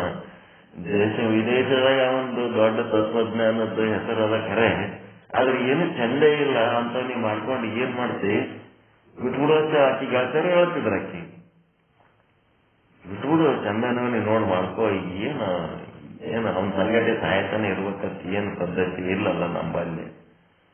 ಅದಕ್ಕೆ ಆಕೆ ಅಂತ ನಾನು ವಿಚಿತ್ರ ಸ್ವಭಾವ ನಂದು ಅಂತ ನನಗೆ ಗೊತ್ತದ, ಆದ್ರೆ ಇಂಥ ಒಂದು ಕಿರಿಕಿರಿ ಸ್ವಭಾವ ಅವ ತಾಳ್ಕೊಂಡ್ರೆ ಜಗತ್ನಾಗ ಮತ್ತಿನ್ ಯಾವ ತಾಳ್ಕೊಳಕ್ ಸಾಧ್ಯ ಅದ? ಅವ ತಾಳ್ಕೊಂಡನ ತಿಳಕ್ಕೆ ನಾನು ನಡೆಬರಿ ಚಂದದ, ಇಲ್ಲಿ ತನ್ನ ಸಂಸಾರ ಕಟ್ಕೊಂಡ್ ಬಂದಿನಿ. ಇನ್ನೊಬ್ಬವಾದ್ರೆ ಒಂದು ರಾತ್ರಿ ಎಬ್ಬಿಸಿ ಕಳಿಸ್ತಾನ ನಮ್ಮನ್ನ. ಅವನ ಯಾರು ತಡ್ಕೋತಾರ ನನ್ನ ಸಮಸ್ಯೆಗಳನ್ನ, ನನ್ನ ಸ್ವಭಾವಗಳನ್ನ? ಇದು ಸಂಸಾರದೊಳಗೆ ಅವನಿಗೆ ಬರೀ ಹೊರಗಲಿಂದ ನೀವು ಸೌಂದರ್ಯ ನೋಡಿ ಚಂದ ಇಲ್ಲ ಅಂತೀರಿ, ಖರೆ ಅವನದು ಅಂತರಂಗದ ಭಾವ ಸೌಂದರ್ಯದ ಸವಿ ಸುಖ ನಾನು ಅನುಭವಿಸಿ ನಾನು ಆನಂದದೀನಿ. ಅವ ಹೊರಗಿನ ಅವನ ರೂಪ ನಮಗೆ ಸಂಬಂಧ ಇಲ್ಲ, ಅವನ ಭಾವ ಸೌಂದರ್ಯ ನನಗೆ ಬಹಳ ಚಂದದ. ಅದರ ಸಲುವಾಗಿ ನಾನು ಅವನ ಭಾವ ಸೌಂದರ್ಯದ ಸವಿಯಲ್ಲಿ ನಾನು ಆನಂದವಾಗಿದ್ದೀನಿ ಅಂತ ಹೇಳ್ತಾರೆ. ಇದು ಯಾರಿಂದ ಸಾಧ್ಯ? ಬ್ರಹ್ಮಜ್ಞಾನಿಗಳಿಂದ ಈ ರೀತಿ ಇರ್ಲಕ್ ಸಾಧ್ಯ ಆಗ್ತದೆ. ಅಂತ ಕಿರಿಕಿರಿಗಳು ಏನಾರ ಉಂಟಾದವು ಅಂತಂದ್ರ ಅಲ್ಲಿಂದ ಇಲ್ಲಿ ತನಕ ಕೆಟ್ಟ ಕಿರಿಕಿರಿ ಸಂಕಟ ದುಃಖ ಏನು. ಇಲ್ಲಿ ನಮ್ಮದು ಪರಿಸ್ಥಿತಿ ಹಡದ ತಂದೆ ತಾಯಿಗಳು ನೋಡಿದ್ರ ಇವರೇ ನಮಗ್ ಹಡದವ್ರೇನು ಅನ್ನಂಗ ಡೌಟ್. ಕಟ್ಕೊಂಡು ಹೆಂಡ್ರ ನೋಡಿದ್ರ ಇವ್ರು ನಮ್ಮ ಹೆಂಡ್ರೇನು ಅನ್ನಂಗ ನಡ್ಕೊತಾರ. ಮಕ್ಕಳಂತೂ ಕಾಲೇಜ್ನಾಗ ಒಬ್ಬ ಪ್ರಿನ್ಸಿಪಾಲ್ ಇದ್ರ ಇವ್ರು ಇಬ್ಬರು ಪ್ರಿನ್ಸಿಪಾಲ್ಗಳಿದ್ದಂಗ. ಒಂದು ಮಾತು ಜಾಸ್ತಿ ಆಡಂಗಿಲ್ಲ, ಒಂದು ಮಾತು ಕಡಿಮೆ ಆಡಂಗಿಲ್ಲ. ಒಂದು ಮಾತು ಏನಾರೇ ಭಾಳ ಮಾತಾಡಿದ್ರೆ ಏನಾರೇ ಅಂತ ಕಡಿಮೆ ಮಾಡಿದ್ರೆ ನೀ ಅದು ಹೇಳಿಲ್ಲಲ್ಲ ಅಂತ, ಏನಾರ ಹೆಚ್ಚಿಗೆ ಹೇಳಕತ್ರ ತಲೆ ತಿನ್ಬೇಡ ಅಂತ. ಅನಾಥರಲ್ಲಿ ಅನಾಥರು, ಯಾರು ಕೇಳೋರೆಲ್ಲ ಹೇಳೋರು. ನಾವ್ ಏನಿದ್ರು ನೀವೇ 4 ಮಂದಿ ಕುಂತಿರಲ್ಲ ಮುಂದೆ, ನಿಮಗೆ ನಾವ್ ಏನ್ ಅನ್ನೋದು, ನಿಮಗೆ ನಾವ್ ಏನ್ ಅನ್ನೋದು ಹೇಳೋದು. ಹಿಂಗೆಲ್ಲ ಇದ್ದುದ್ರಿಂದ ಏನಾಗ್ತದ, ಇದು ಒಂದು ಅವಕಾಶ, ಬ್ರಹ್ಮಜ್ಞಾನ ಬಹಳ ದೊಡ್ಡ ಅವಕಾಶ. ಇದ್ರಾಗ ಒಬ್ಬರೇ ಯಾರು ನಮಗೆ ಲವ್ಲಿಯಾಗಿ ಬಹಳ ಹಚ್ಕೊಂಡಿದ್ರು ಅಂತಂದ್ರ ಏನಾಗ್ತಿತ್ತು ಪರಿಸ್ಥಿತಿ? ನಿಶ್ಚಲ್ದಾಸು ಸಿಗ್ತಾ ಇರಲಿಲ್ಲ, ವಿದ್ಯಾಸಾಗರ ಸಿಗ್ತಾ ಇರಲಿಲ್ಲ, ಪರಮಾನಂದ ಪ್ರಾಪ್ತಿ ಆಗ್ತಿರ್ಲಿಲ್ಲ, ದುಃಖ ನಿವೃತ್ತಿ ಆಗ್ತಿರ್ಲಿಲ್ಲ. ಆ ದುಃಖನೇ ಭಾರಿ ದೊಡ್ಡದಾಗಿ ಕುಂದಿರ್ತಿತ್ತು. ಈಗ ನಾವು ಬೆಟ್ಟ ಆಗಿವಿ, ಬಯಲಾಗಿವಿ, ಆಕಾಶ ಆಗಿವಿ, ಆನಂದವಾಗಿವಿ. ಇದೆಲ್ಲ ಆಗೋದಕ್ಕೆ ಸಾಧ್ಯ ಏನಾಗ್ತದ? ಯಾರು ನಮಗ ಆರಂಭದಲ್ಲಿ ತೊಂದರೆ ಕೊಟ್ಟು ಟೀಕೆ ಮಾಡಿ ತ್ರಾಸ ಮಾಡಿರ್ತಾರ, ನಾವು ದೊಡ್ಡ ವ್ಯಕ್ತಿಗಳಾದಾಗ ಅವರೇ ಬಂದು ನಮ್ಮ ಕಾಲಿಗೆ ಬರ್ತಾರೆ. ಅದು ಆಗ ತನಕ ಸ್ವಲ್ಪ ನಾವು ಏನ್ ಮಾಡ್ಬೇಕು, ಅದನ್ನ ಬದಿಗಿಟ್ಟು ನಮ್ಮ ಬೆಳವಣಿಗೆ ಕಡೆ ನಾವು ಲಕ್ಷ್ಯ ಕೊಡಬೇಕು. ಅದನ್ನೇ ದೊಡ್ಡದು ಮಾಡ್ಕೊಂಡು ಅದ್ರ ಬಗ್ಗೆ ತಲೆ ಕೆಡಿಸ್ಕೊಂಡು ನಾವು ಹಿಂದಕ್ಕೆ ಬೀಳಬಾರದು. ಯಾರು ನಮಗೆ ಎದುರು ಹತ್ತಾರ ಅವ್ರು ಎದುರು ಮತ್ತೆ ಇನ್ನೊಂದೇನು ಸಿಕ್ಕಿರ್ಬಾರ್ದು ಅವ್ರಿಗೆ, ಹಂಗಾಗ್ಬಿಡ್ಬೇಕು ನಾವು. ಅಂತ ಒಂದು ವಾತಾವರಣ ನಿರ್ಮಾಣ ಮಾಡೋದಕ್ಕೆ ಗಟ್ಟಿತನ ಬರಬೇಕು. ಅದಕ್ಕಾಗಿ ಬ್ರಹ್ಮಜ್ಞಾನಿ ಒಳಗೆ ಏನದ ಬಹಳ ವಿಶಾಲ ಹೃದಯ ಇರ್ತದ. ಆಮೇಲೆ ಒಳಗ ಆತ್ಮದ ಸಂತೃಪ್ತಿ ಅನ್ನೋದಿರ್ತದ. ಈ ಸಂತೃಪ್ತಿ ಒಳಗ ಬದ್ಧಮುಕ್ತ ಮೈಪಾಲನಂತೆ ಯಾರು ಎಲ್ಲರೂ ಹಿಂಗೆ ಅದೀವಿ ನಾವು, ಬದ್ಧ ಅದೀವಿ ಮುಕ್ತ ಅದೀವಿ, ಬದ್ಧ ಅದೀವಿ ಮುಕ್ತ ಅದೀವಿ. ಹೆಂಗ್ರಿ ಬದ್ಧ ಮುಕ್ತ ಅಂದ್ರೆ ಹೆಂಗಿರ್ತದ ಇದು ಅಂತಂದ್ರೆ, ಈಗ ಹೆಂಡತಿನ ಮಾಡ್ಕೊಂಡು ಮನಿಗ್ ತಂದು ಮನ್ಯಾಗ ಒಂದ್ ಮನೆ ಕಟ್ಟಿ ಬಾಡಿಗೆ ಮನೆನೋ ಸ್ವಂತ ಮನೆನೋ ಹೆಂಡತಿನ ಇಟ್ಟೇರಿ. ಹೆಂಡತಿನ ಇಟ್ಟ ಮೇಲೆ ಆಕಿ ಎಲ್ಲೆಲ್ಲ ಅಡ್ಡಾಡ್ಲಕ್ ಚಾನ್ಸ್ ಅದೇನ್ರಿ? ಎಲ್ಲಿ ಬೇಕಲ್ಲಿ ಅಡ್ಡಾಡ್ತಾಳೆ ಮನೆ ಬಿಟ್ಟು.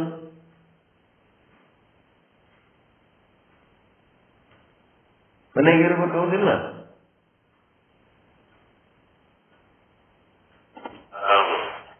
ಮನೆ ಬಿಟ್ಟು ಎಲ್ಲಿ ಬೇಕಲ್ಲಿ ಅಡ್ಡಾಡ್ತಾಳೇನು? ಇಲ್ಲ, ಹೋಗ್ತದಾಳ. ಹೋಗ್ತಾದ್ಮೇಲೆ ಮನೆ ಒಳಗ ಆಕೆ ಎಲ್ಲ ಸ್ವಾತಂತ್ರ್ಯ ಆದ ಇಲ್ಲ? ಮನೆ ಒಳಗಿನ ವ್ಯವಹಾರದಾಗ ಎಲ್ಲದರಾಗೂ ಆಕಿದ ಸ್ವಾತಂತ್ರ್ಯ ಆದ ಇಲ್ಲ?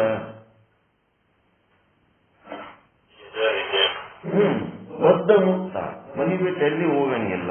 ಎಲ್ಲರೂ ಹೋದಂತಂದ್ರ ಹೇಳಿ ಹೋಗ್ಬೇಕು. ಅರ್ಜೆಂಟ್ ಇದ್ದಾಗ ಹೋಗಿದ್ರೆ ಬಂದ ಮೇಲಾದ್ರೂ ಹೇಳ್ಬೇಕು. ಮನೆಗೊಂದ್ 1000 ಮಂದಿ ಮನೆಯಾಗಿದ್ರು ಸಹಿತ ಗಂಡ ಮನೆಗೆ ಬಂದಂತಂದ್ರೆ ಆ 1000 ಮಂದಿ ಮೇಲೆ ಲಕ್ಷ್ಯ ಇರ್ತದೋ ಏನೋ ಹೆಂಡತಿ ಮೇಲೆ ಲಕ್ಷ್ಯ ಇರ್ತದ? ಇಕ್ಕಿ ಅಲ್ಲೇ ಅವ ಬದ್ಧ ಮುಕ್ತ ಜೀವನ ಹೌದಾ ಇಲ್ಲ? ಇದು ಸಂಸಾರದೊಳಗೆ ನಿಮ್ಗ ಆಫೀಸ್ಗೆ ಹೋಗತನ ಅಷ್ಟೇ ಹಾಕಿ ಅಲೋ ಮಾಡ್ತಾಳ. ಆಫೀಸ್ಗೆ ಹೋಗಿ ಬರತ್ತನಕ ನೀವೆಲ್ಲರ ಪಕ್ಕದ ಹಳ್ಳಿಗೆ ಹೋಗಿದ್ದೆ ಅಂತಂದ್ರೆ ಬಿಡ್ತಾಳೆ, ಅಲ್ಲೇಕ್ ಹೋಗಿದ್ದಿರ್ತಾಳೆ. ನಿಮ್ಗೊಂದು ಕೆಲಸ ಕಾರ್ಯ ಎಲ್ಲಿ ಅದ ಅಲ್ಲಿ ತನ ಹೋಗ್ಲಕ್ ಅಷ್ಟೇ ಅವಕಾಶ ಕೊಡ್ತಾಳೆ. ಆಕಿನ ಅಬ್ಸರ್ವ್ ಮಾಡ್ತಿರ್ತಾಳಿಲ್ಲ, ನೀವ್ ಎಲ್ಲಿ ಬೇಕಲ್ಲಿ ಅಡ್ಡಾಡಿ ಏನ್ ಬೇಕಾದ್ರು ಮಾಡಿದ್ರೆ ಬಿಡ್ತಾಳೆ. ಹಂಗ ಪ್ರತಿಯೊಬ್ಬರಿಗೆ ಅವರವರದೇ ಆದ ಸ್ವಾತಂತ್ರ್ಯ, ಅವರವರದೇ ಆದ ಬದ್ಧತೆಗಳು ಅದಾವ. ಆ ಬದ್ಧತೆ ಒಳಗೆ ಅವರ ಸ್ವಾತಂತ್ರ್ಯಗಳನ್ನ ಚಲಾವಣೆ ಮಾಡಿದ್ರೆ ಅದಕ್ಕೆ ಸ್ವಾತಂತ್ರ್ಯ ಅಂತಾರೆ. ಆ ಬದ್ಧತೆಯನ್ನ ದಾಟಿ ಮತ್ತಿನ್ನೇನಾರ ಮಾಡಿದ್ರೆ ಸ್ವೇಚ್ಛಾಚಾರ ಅಂತಾರ. ಬದ್ಧನೂ ಹೌದು, ಮುಕ್ತನೂ ಹೌದು. ಈಗ ಕೊಟ್ಟಿಗೆ ಒಳಗ ದನ ಕಟ್ಟ್ಯಾರಪ್ಪ. ಆ ದನ ಬದ್ಧ ಆಗ್ಯದ, ಮುಕ್ತ ಆಗ್ಯದ.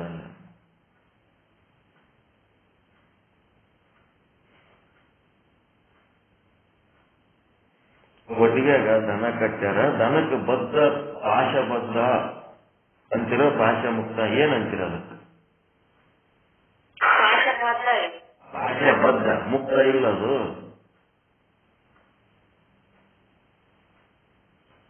ಅದು ಗೊತ್ತಾಗಲ್ಲ ನಿಮಗೆ ಮುಕ್ತ ಅಂದ್ರೆ ಏನಂತ. ಹೆಂಗ್ ಗೊತ್ತಾಗಲ್ಲ? ಒಂದು ಕಾಲ್ ಬರ್ಲಕತ್ತದ.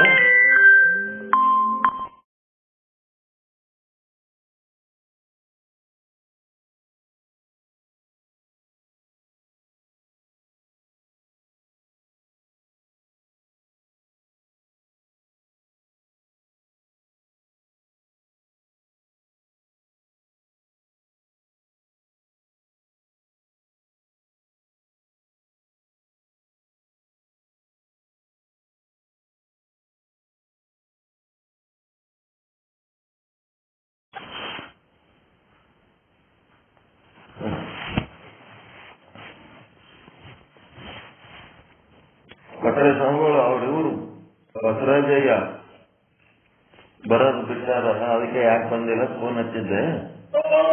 ಅವ್ರೇನೋ ಮ್ಯಾರೇಜ್ ಏನದ ಅಂತ.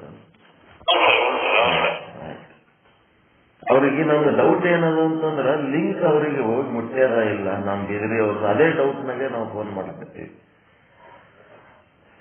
ಲಿಂಕ್ ಮುಟ್ಟಬೇಕು, ಎಲ್ಲರಿಗೂ ಮುಟ್ಟಬೇಕು. ಈಗೇನಾಯ್ತು, ಹಗ್ಗ ದನಕ್ಕೆ ಕಟ್ಟ್ಯಾರ. ಅದು ನೋಡ್ಲಕ್ ನಿಮ್ಗೆ ಏನ್ ಕಾಣ್ತದ? ಪಾಶ ಬದ್ಧ ಕಾಣ್ಲಿಕ್ಕತ್ತದ. ಮತ್ತ ಅದು ಚಲಿಸ್ತದ ಇಲ್ಲ? ಅಲ್ಲಿ ಹಗ್ಗ ಕಟ್ಟಿದೆ, ಅಲ್ಲಿ ಅದಕ್ಕೂ ಒಂದಿಟ್ಟು ಚಲನಕ್ಕೆ ಅವಕಾಶ ಆದ ಇಲ್ಲ? ಏಟದು ಹಗ್ಗ ಏಟು ಉದ್ದದ ಹಗ್ಗ ಎಷ್ಟು ಉದ್ದದ ಅಷ್ಟು ಚಲಿಸ್ಬೋದದು. ಹೌದಿಲ್ರಿ? ಕೆಲವೊಂದು ದನಗಳಿಗೆ ಏನ್ರಿ ಒಂದು ಲಿಮಿಟ್. ಅದೇ ಮತ್ತೆ ಬದ್ಧ ಒಂದು ಲಿಮಿಟ್ನೇ ಸ್ವಾತಂತ್ರ್ಯ ಅದ ಅದಕ್ಕ. ಉದ್ದದ ಹಗ್ಗ ಇದ್ರೆ ಸ್ವಲ್ಪ ದೂರ ಚಲಿಸ್ಬೋದು, ಗಿಡ್ಡದ ಹಗ್ಗ ಇದ್ರೆ ಸ್ವಲ್ಪ ಜಾಗದ ಚಲಿಸ್ಬೋದು. ಈಗ ಪಾಶಬದ್ಧ ಪಶುಗಳೇ ನಾವು ಹೌದಾ ಇಲ್ಲ? ಈಗ 30 ದಿನ ದುಡಿದ್ರೆ ಒಂದಿಟ್ಟು ಪಗಾರ ಬಂದು ಬಿಡ್ತದ. ಅದೀಟೆ ಪಗಾರನಾಗ ಡಿಸೈನ್ ಮಾಡ್ಬೇಕು ಸಂಸಾರ ಖರ್ಚುಗಳೆಲ್ಲ. ಬದ್ಧತೆ ಆದ ಅಷ್ಟೇ ಪಗಾರನಾಗ ಡಿಸೈನ್ ಮಾಡ್ಬೇಕಲ್ಲ, ಒಂದ್ ತಿಂಗಳು ಬದುಕ್ಬೇಕಲ್ಲ. ಬಜಾರ್ದಾಗ ಏನ್ ಬೇಕಾದ್ರೆ ಕೈಗೆ ತಗೊಂಡು ಬಂದ್ಕೆ ಏನಾರ ತಿಂದು, ಏನಾರ ಉಂಡು, ಏನಾರ ಉಟ್ಟು, ಏನಾರ ಖರೀದಿ ಮಾಡಿ ಖರ್ಚು ಮಾಡಿ 8 ದಿನ ಖರ್ಚು ಮಾಡಿದ್ರೆ ಮುಂದೆ ಇನ್ನ 3 ವಾರ ಉಪವಾಸ ಬೀಳ್ಬೇಕಾಗ್ತದೆ.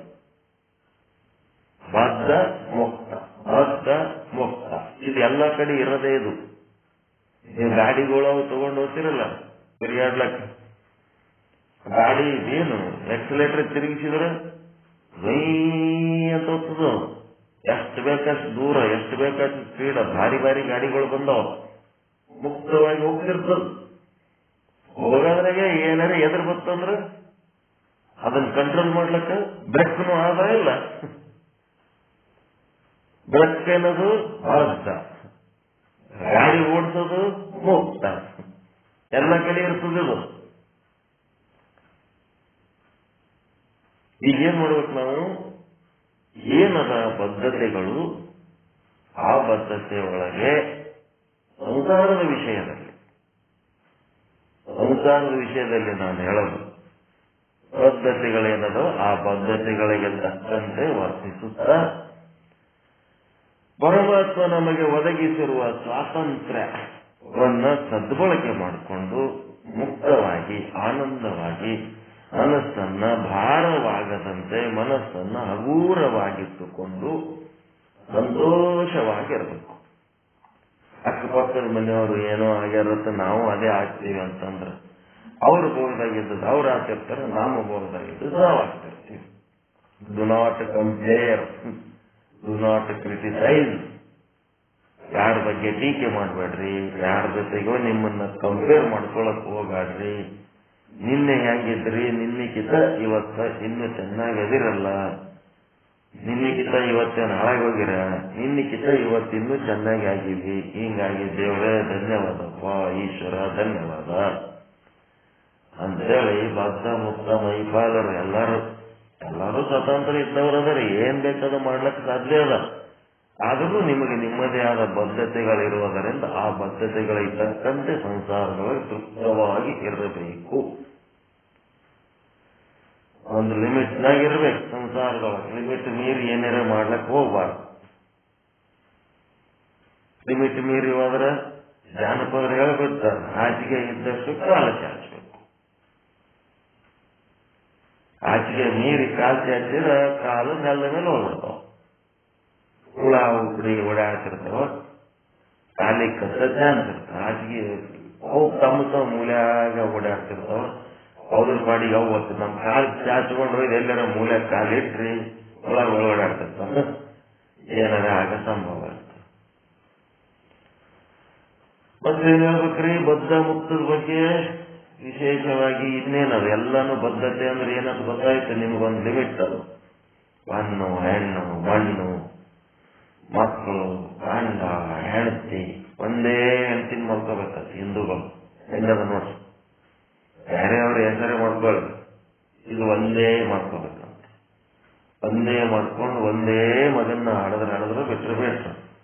ಮಂದಿ ಯಾರೋ ಕಷ್ಟಪಟ್ಟು ಜಗ್ಗಿ ಮದಿ ಮಾಡ್ಕೊಂಡು ಹಡಿತಿರ್ತಾರೆ. ಇವ್ರು ಮದಿ ಮಾಡ್ಕೊಳ್ಳೋ ರೂಲ್ಸ್ನೂ ಫಾಲ್ತು ಅದ, ಇವ್ರ ಮಕ್ಕಳ ಹಡೆ ಬುದ್ಧಿನೂ ಫಾಲ್ತು ಅದ. ಮಂದಿದ ಜನಸಂಖ್ಯೆ ಜಾಸ್ತಿ ಹೆಚ್ಚಾಗ್ತದ, ಗಲಭ ಹೋಗ್ತದೆ. ಇವೆಲ್ಲ ಏನಿವು? ಇವ್ರ ಬುದ್ಧಿನೂ ಸರಿಗಿಲ್ಲ, ಇವ್ರ ಕಾನೂನುಗಳು ಸರಿಗಿಲ್ಲ. ಮಂದಿ ಬೆಳಿತಾರ ಅಂತ ಹೋಗಿ ತಾವು ಬೆಳೆಯಂಗೂ ಇಲ್ಲ ಬೆಳೆಸಂಗೂ ಇಲ್ಲ. ಮಂದಿ ಬೆಳೆಯವರಿಗೆ ನೋಡಿ ಲಗು ಹೇಳ್ಕೊಳ. ಇದು ಯಾವ ಪದ್ಧತಿ? ಇದು ನೀವು ಅವ್ರಂಗ ಯಾರು ಬೇಡ ಅಂತಾರ? ನಿಮ್ ಕಾನೂನುಗಳು ತಿದ್ದುಪಡಿ ಮಾಡ್ಕೊಳ್ರಿ. ಬೆಳೆಯವರಿಗೆ ಕಂಟ್ರೋಲ್ ಮಾಡ್ಬೇಕಂತಾರ, ತಾವೂ ಬೆಳೆಯಂಗಿಲ್ಲ ಅಂತ. ಇದಂತ ಬುದ್ಧಿ ಇದು. ಏನೇನೋ ಅದಾವ ಹಿಂಗೆ. ಇರ್ಲಿ, ಬದ್ಧ ಮುಕ್ತ, ಬದ್ಧ ಮುಕ್ತ ಇದು ಸತ್ಯಾಗಿ ಈಗ ತಿಳಿಸಲಿಲ್ಲ ನಿಮ್ಗೆ ಎಲ್ಲರೇ. ಆದ್ರೆ ಅಂದ್ರೆ ಇದು ಬದ್ಧನೋ ಮುಕ್ತನೋ ಅಂತ. ಮುಕ್ತ ಇದ್ರಿ ಎಷ್ಟರ ಮಟ್ಟಿಗೆ ಅಲ್ಲಿ ಹಗ್ಗ ಏಟು ಉದ್ದದ ಅಷ್ಟೇ ಮುಕ್ತ, ಅದಕ್ಕಿಂತ ದಾಟಿ ಇನ್ನೊಂದಕ್ಕಿಲ್ಲ. ಜಾಸ್ತಿ ಮುಕ್ತ ಇಲ್ಲ. ನಿಮ್ಮ ಬದ್ಧತೆ ದಾಟಿ ಏನಾದರೂ ನಿಮ್ಮ ವ್ಯವಹಾರ ನಡೆಸಿದ್ರಿ ಅದು ಸ್ವೇಚ್ಛಾಚಾರ, ಸ್ವಾತಂತ್ರ್ಯ ಅಲ್ಲ. ಮುಕ್ತ ಅಂದ್ರೆ ಸ್ವಾತಂತ್ರ್ಯವಿರೋದು ಮುಕ್ತ. ಅರ್ಥ ಆಯ್ತಾ? ಬದ್ಧತೆ ಮತ್ತು ಮುಕ್ತತೆಗಳ ಬಗ್ಗೆ ಪ್ರತಿಯೊಂದು ಬೆಳಿಗ್ಗೆಯಿಂದ ಸಂಜೆ ತನಕ ಬದ್ಧತೆಯಲ್ಲಿ ಮುಕ್ತತೆಯಲ್ಲಿಯೇ ಇರ್ತೇವೆ.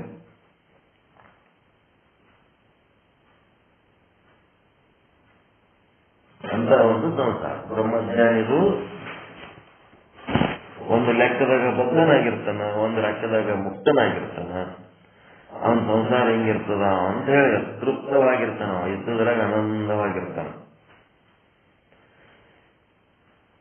ಏನು ಪ್ರತಿಕ್ರಿಯೆ ಇಲ್ಲ, ಗಪ್ ಕೂತ್ರಿ ಏನ್ ಮಾಡ್ಲಿ ನಾನು?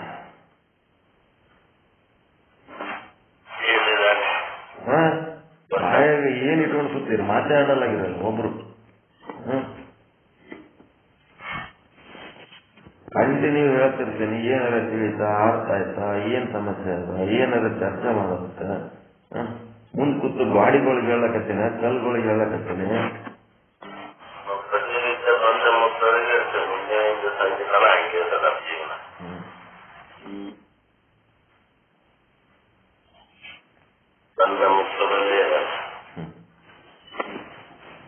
ಬದ್ಧ ಮುಕ್ತ, ಬದ್ಧ ಮುಕ್ತ, ಬದ್ಧ ಮುಕ್ತ ಇವು ತಿಳಿಬೇಕು. ನಮ್ಮ ನಿತ್ಯ ಜೀವನ ತಿಳಿಸ್ಕೋಬೇಕು ಈ ಶಬ್ದಗಳು.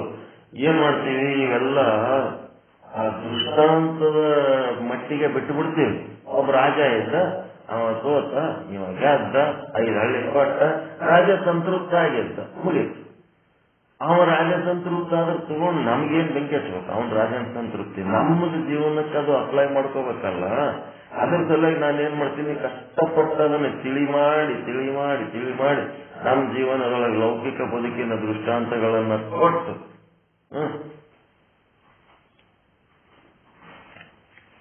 ಈ ಮನ್ಯಾಗ ಪಗಾರ ತಂದು ಕೂಡ್ಲೇನೆ ಮನ್ಯಾಗ ದಿನ ಕಿರಾಣಿ ಕಾಯಿಪಲ್ಯ ಅವು ಇವು ಎಲ್ಲಿ ತಲೆ ಕೆಡ್ಸ್ಕೊಳ್ಳೋದು ನಡಿ. ಫ್ರೀ ಇದ್ದವರು ತಲೆ ಕೆಡ್ಸ್ಬೇಕು ಮಾಡ್ತಿರ್ತಾರೆ. ಫ್ರೀ ಇರ್ಲಾರ್ದವ್ರು ಏನ್ ಖರ್ಚದ ತಗೋ, ಒಂದ್ ತಿಂಗಳಿಗೆ ಏಟ್ ಕಾಯಿಪಲ್ಯಕ್ಕೆ ಬೇಕು, ಏಟ ಹಾಲಿಗೆ ಬೇಕು, ಮತ್ತಿನ್ನೇನೇ ಖರ್ಚಿಗೆ ಬೇಕು ಅಂತೇಳಿ ಹೆಂಡತಿ ಕೈ ಕೊಟ್ಟಿರ್ತಾರೆ. ಆ ರೊಕ್ಕ ಏನ್ ಬೇಕಾದ್ರೆ ಕಾಯಿಪಲ್ಯ ತಗೊಳಕ, ಎಷ್ಟು ಬೇಕಷ್ಟು ಹಾಲು ತಗೊಳಕ ಅಷ್ಟು ಸ್ವಾತಂತ್ರ್ಯ ಅವ್ರಿಗೆ ಕೊಟ್ಟ. ಅದು ಬಿಟ್ಟಿಗೆ ಕೊಟ್ಟ ರೊಕ್ಕ ಎಲ್ಲ ತಗೊಂಡು ಒಂದು ಸೀರೆ ತಂದ ಅಥವಾ ಒಂದು ಬಂಗಾರ ತಂದು ಇಟ್ಕೊಂಡು ಕೂತ್ನೆ ಅಂತಂದ್ರೆ ಹೆಂಗಾಗ್ತದ? ಬದ್ಧ ಎದಕ್ಕದ? ಎದ್ರ ಸಲುವಾಗಿ ಮಾಡ್ಯಾರ? ಅದ್ರ ಉದ್ದೇಶ ಏನದ? ಪರ್ಪಸ್ ಅದು ಬದ್ಧ. ಹೌದಾ ಇಲ್ಲ? ಯಾವ ಉದ್ದೇಶಕ್ಕೆ ಅಷ್ಟು ದುಡ್ಡು ಕೊಟ್ಟರು ಖರ್ಚಿಗೆ ಮಾಡ್ಲಕ್ಕ? ಅದ್ರೊಳಗೆ ನೀವು ಏನ್ ಮಾಡ್ತೀರಿ, ಯಾವ ಉದ್ದೇಶಕ್ಕೆ ಕೊಟ್ಟಾರ ಅಷ್ಟ್ರೊಳಗೆ ನಿಮ್ಗೆ ಸ್ವಾತಂತ್ರ್ಯ. ಅದು ದಾಟಿ ಮತ್ತೊಂದೇನಾರ ಮಾಡಿದ್ರೆ ಸ್ವೇಚ್ಛಾಚಾರ ಆಗ್ತದೆ. ಹಿಂಗ ಇವು ಬದ್ಧ ಮುಕ್ತ ಸ್ವೇಚ್ಛಾಚಾರ ಇದ್ರ ಬಗ್ಗೆ ಸರಿಯಾಗಿ ತಿಳ್ಕೋಬೇಕು. ಬದ್ಧತೆ ಒಳಗ ಇರಬೇಕು, ಮುಕ್ತವಾಗಿ ಯಾವುದು ಒಳ್ಳೆಯದು ಯಾವುದು ಕೆಟ್ಟದ್ದು ಯಾವುದು ಕ್ವಾಲಿಟಿ ಅನ್ನೋದನ್ನ ಸ್ವತಂತ್ರವಾಗಿ ಅದನ್ನ ಗ್ರಹಿಸಬೇಕು. ಆ ಬದ್ಧತೆಯನ್ನ ದಾಟಿ ಹೋದರೆ ಅದು ಸ್ವೇಚ್ಛಾಚಾರ ಆಗ್ತದೆ. ಸ್ವೇಚ್ಛಾಚಾರಕ್ಕ ಸ್ವಾತಂತ್ರ್ಯಕ್ಕ ಏನಾಗ್ತದಂದ್ರ, ಸ್ವಾತಂತ್ರ್ಯದಲ್ಲಿ ಮಾಡಿದ ವ್ಯವಹಾರದಿಂದ ಕೊನೆಗೆ ಆನಂದ ಆಗ್ತದೆ. ಸ್ವೇಚ್ಛಾಚಾರದಿಂದ ಮಾಡಿದ ವ್ಯವಹಾರ ಕೊನೆಗೆ ದುಃಖದಲ್ಲಿ ಅವಸಾನ, ದುಃಖದಲ್ಲಿ ಮುಕ್ತಾಯ. ದುಃಖ, ಕಷ್ಟ, ನಷ್ಟ, ಅಪಮಾನ, ಹಿಂಸೆಗಳಿಂದ ಮುಕ್ತ. ಇಷ್ಟೇ ಇದಾಗಲ್ಲ. ಸ್ವೇಚ್ಛಾಚಾರ ಮುಂದೆ ಒಳ್ಳೇದಲ್ಲ.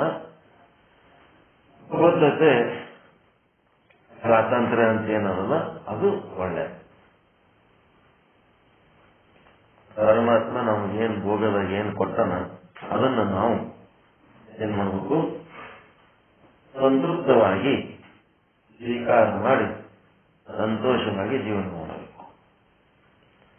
ಮುಂದ ಶೂಲವನ್ನೇರುವ ಪುರುಷನ ಭೋಗದಂತೆ. ಈ ಲೌಕಿಕ ಬದುಕಿನ ವಿಷಯವನ್ನ ಸರಿಯಾಗಿ ಕಲಿಸಲಾರದೆ ನಾವು ವಿಚಾರ ಸಾಗರ ಏಟು ಉದ್ದಕ್ಕೆ ಓದಿದ್ರೆ ಬಂತೇನು? ಇವೆಲ್ಲ ಗುಣಗಳು ಕಲಿಸ್ಲಕತ್ತ, ನಾವು ಒಂದೊಂದು ಗುಣ ಕಲಿಸ್ಲಕತ್ತ ನನ್ನ ಹೆಚ್ಚಲ. ಶೂಲವನ್ನೇರುವ ಪುರುಷನ ಭೋಗದಂತೆ ಆತ ತಪ್ಪು ಮಾಡಿದ್ದಾನೆ, ಶೂಲಕ್ಕೆ ಏರಿಸುತ್ತಾರೆ. ಅಲ್ಲೊಂದು ನಿಯಮವಿದೆ. ಶೂಲಕ್ಕೆ ಏರಿಸುವುದಕ್ಕೂ ಮುನ್ನ ಏನು ಊಟ ಮಾಡ್ತೀಯಪ್ಪ, ನಿನ್ನ ಕಲೆಯ ಊಟ ಅಂತ ಕೇಳ್ತಾರೆ. ಅದು ಬೇಡಿದ್ದು ತಂದು ಹಾಲು, ತುಪ್ಪ, ಹೋಳಿಗೆ ಏನೆಲ್ಲ ತಂದು ಎದುರಿಗೆ ಇಟ್ಟಿದ್ದಾರೆ. ಆದರೆ ಆತನೇನು ಸಂತೋಷದಿಂದ ಉಣ್ಣುತ್ತಾನೇನು? ಈ ಲೌಕಿಕ ಭೋಗ ಬ್ರಹ್ಮಜ್ಞಾನಿ ಆದವನು ಹ್ಯಾಂಗ ಭೋಗುತ್ತಾನ ಅಂತಂದ್ರೆ, ಶೂಲವನ್ನೇರುವ ಪುರುಷನು ಭೋಗ ಮಾಡುವಾಗ ಹ್ಯಾಂಗ ಇನ್ನೊಂದು ಕ್ಷಣದಾಗ ಸಾಯ್ತೇನೆ, ಇದು ಊಟ ಮಾಡಿದ ಕೂಡ್ಲೇನೆ ನಂದು ಸಾವು ಖಂಡಿತ ಅಂತೇಳಿ ಅವನಿಗೆ ಏನು ತಿಳಿದ ಮೇಲೆ ಅವ ಸಂತೋಷವಾಗಿ ಅವನು ಊಟ ಮಾಡ್ತಾನೇನು. ಹಂಗ ಇವ ಭೋಗಿ ಹೆಂಗ್ ಮಾಡ್ತಾನ, ಜ್ಞಾನಿಯ ಭೋಗ ಹೆಂಗ್ ಮಾಡ್ತಾನಂದ್ರ ಈ ರೀತಿ ಭೋಗಿಸ್ತಾನಂತ. ಈ ಶೂಲವನ್ನೇರುವವನ ಭೋಗದಂತೆ ಭೋಗಿಸಲಾರದೆ ನಾವು ಆನಂದವಾಗಿ ನಿಶ್ಚಿಂತೆಯಾಗಿ ಭೋಗಿಸಿದರೆ ಅದಕ್ಕೆ ಜ್ಞಾನ ಅಂತೀರ ಅಜ್ಞಾನ ಅಂತೀರ? ಕೇಡಿನ ಭಯ ಉಳ್ಳವನಾಗಿ ಭೋಗ ಮಾಡದೆ ಹೆಂಗ? ಕೇಡಿನ ಭಯನೇ ಇಲ್ಲ, ನಿಶ್ಚಿಂತೆಯಾಗಿ ಭೋಗ ಮಾಡಿದ್ರ ಈ ಲೌಕಿಕ ಭೋಗ ಸಂಸಾರ ಅಂತೂ ಇದು ಕೆಟ್ಟದ್ದು, ಇದು ಪಾಯ್ಸನ್ನು, ಇದು ನೆಗೆಟಿವ್, ಇದು ನಮಗೆ ಲಾಭದ್ದಲ್ಲ ನಷ್ಟದ್ದು. ನಿಮ್ ಜೀವನದೊಳಗ ಎಷ್ಟು ರೊಕ್ಕ ಗಳಿಸೀರಿ, ಏನ್ ಆಸ್ತಿ ಗಳಿಸೀರಿ, ಅದ್ರೊಳಗ ಎದೆದಕ್ಕೆ ಎಷ್ಟೆಷ್ಟು ಖರ್ಚು ಮಾಡಿರಿ ಒಂದ್ ಕಡೆ ಬರೀರಿ. ನಿಮ್ಮ ಸಂಸಾರಕ್ಕೆ ಎಷ್ಟು ಖರ್ಚು ಮಾಡಿರಿ ಒಂದ್ ಕಡೆ ಬರೆದ್ಬಿಡ್ರಿ. ಬೇರೆ ಎದೆದಕ್ಕರೆ ಸಂಸಾರ ಬಿಟ್ಟು ಬೇರೆ ಎದಕ್ಕರೆ ಖರ್ಚು ಮಾಡಿದ್ದು ಒಂದ್ ಕಡೆ ಬರೀರಿ. ಸಂಸಾರಕ್ಕೆ ಖರ್ಚು ಮಾಡಿದ್ದು ಒಂದ್ ಕಡೆ ಬರೀರಿ. ಅತ್ಯಂತ ಹೆಚ್ಚು ಖರ್ಚು ಯಾರಿಗೆ ಮಾಡಿರಿ ನೀವು?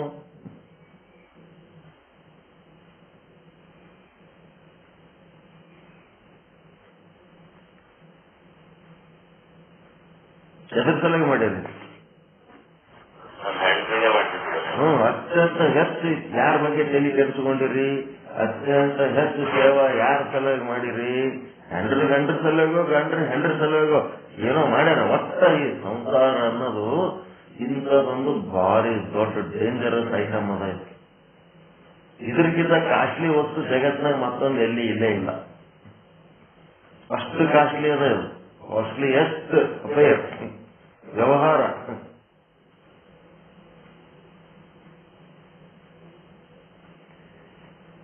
ಅದಕ್ಕ ಇದು ನನಗ ಕಷ್ಟ, ನಷ್ಟ, ಅಪಮಾನ, ಹಿಂಸೆ, ದುಃಖ ಸಾಗರದಷ್ಟು ತಂದು ಒಡ್ಡುವಂತ ಒಂದು ಅಪಾಯಕಾರಿ ವ್ಯವಹಾರ ಅಂತ ಹೇಳಿ ಅದರ ಬಗ್ಗೆ ಅರಿವಿಟ್ಟುಕೊಂಡು ಭೋಗ ಮಾಡ್ತಾನ.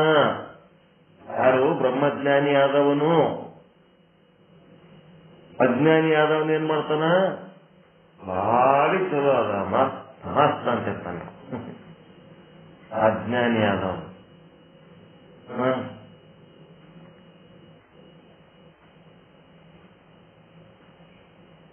ಜ್ಞಾನಿ ಆಗಿಬಿಟ್ಟಿರ್ತಾನೆ ಇವ. ಎದ್ರಾಗ 30 ವರ್ಷ 40 ವರ್ಷ ಸಂಸಾರ ಮಾಡಿ ಮುದುಕಾಗಿಬಿಟ್ಟಿರ್ತಾನೆ. ಮುದುಕಾಗಿ ಇವ ಅದಕ್ಕೆ ಸಂಬಂಧಪಟ್ಟಂತೆ ಏನ್ ಇದ್ರ ಹಣೆ ಬಾರ ಅಂತ ಅವನಿಗೆ ಪಕ್ಕ ತಿಳಿದಿರ್ತದ. ತಿಳಿದು ಇವ ಏನ್ ಮಾಡ್ತಿರ್ತಾನ, ಯಾರಿಗೆ ಹೇಳ್ಬೇಕಂತ ಹೋಗ್ತಾನ ಅಂದ್ರೆ ಹೊಸದಾಗಿ ಮದುವೆ ಆದವ್ರಿಗೆ ಹೇಳಕ್ ಹೋಗ್ತಾನೆ ಇವ. ಇದು ಕಡಿ ಬಂದಿನ ಇದ್ರ ಹಣೆ ಬಾರ ಹಿಂಗದ ಅಂದ್ರೆ ಅವ ಕೇಳ್ತಾನೆ, ಹೇ ಬಾಯಿ ಬಿಟ್ಕೊಂಡು ಹೋಗಕ್ ಕಡಿ, ನಾವ್ ಈಗ ಮದುವೆ ಮಾಡ್ಕೊಂಡಿವಿ, ನೀನೇನ್ ಹೇಳಕ್ ಬಂದಿದ್, ನಿನ್ ನನಗೆ ಹೋಗಕ್ ಕಡಿ ಅಂತಿರ್ತಾನೆ. ಅವ ಹೇಳಿದ್ ಕೇಳಂಗಿಲ್ಲ.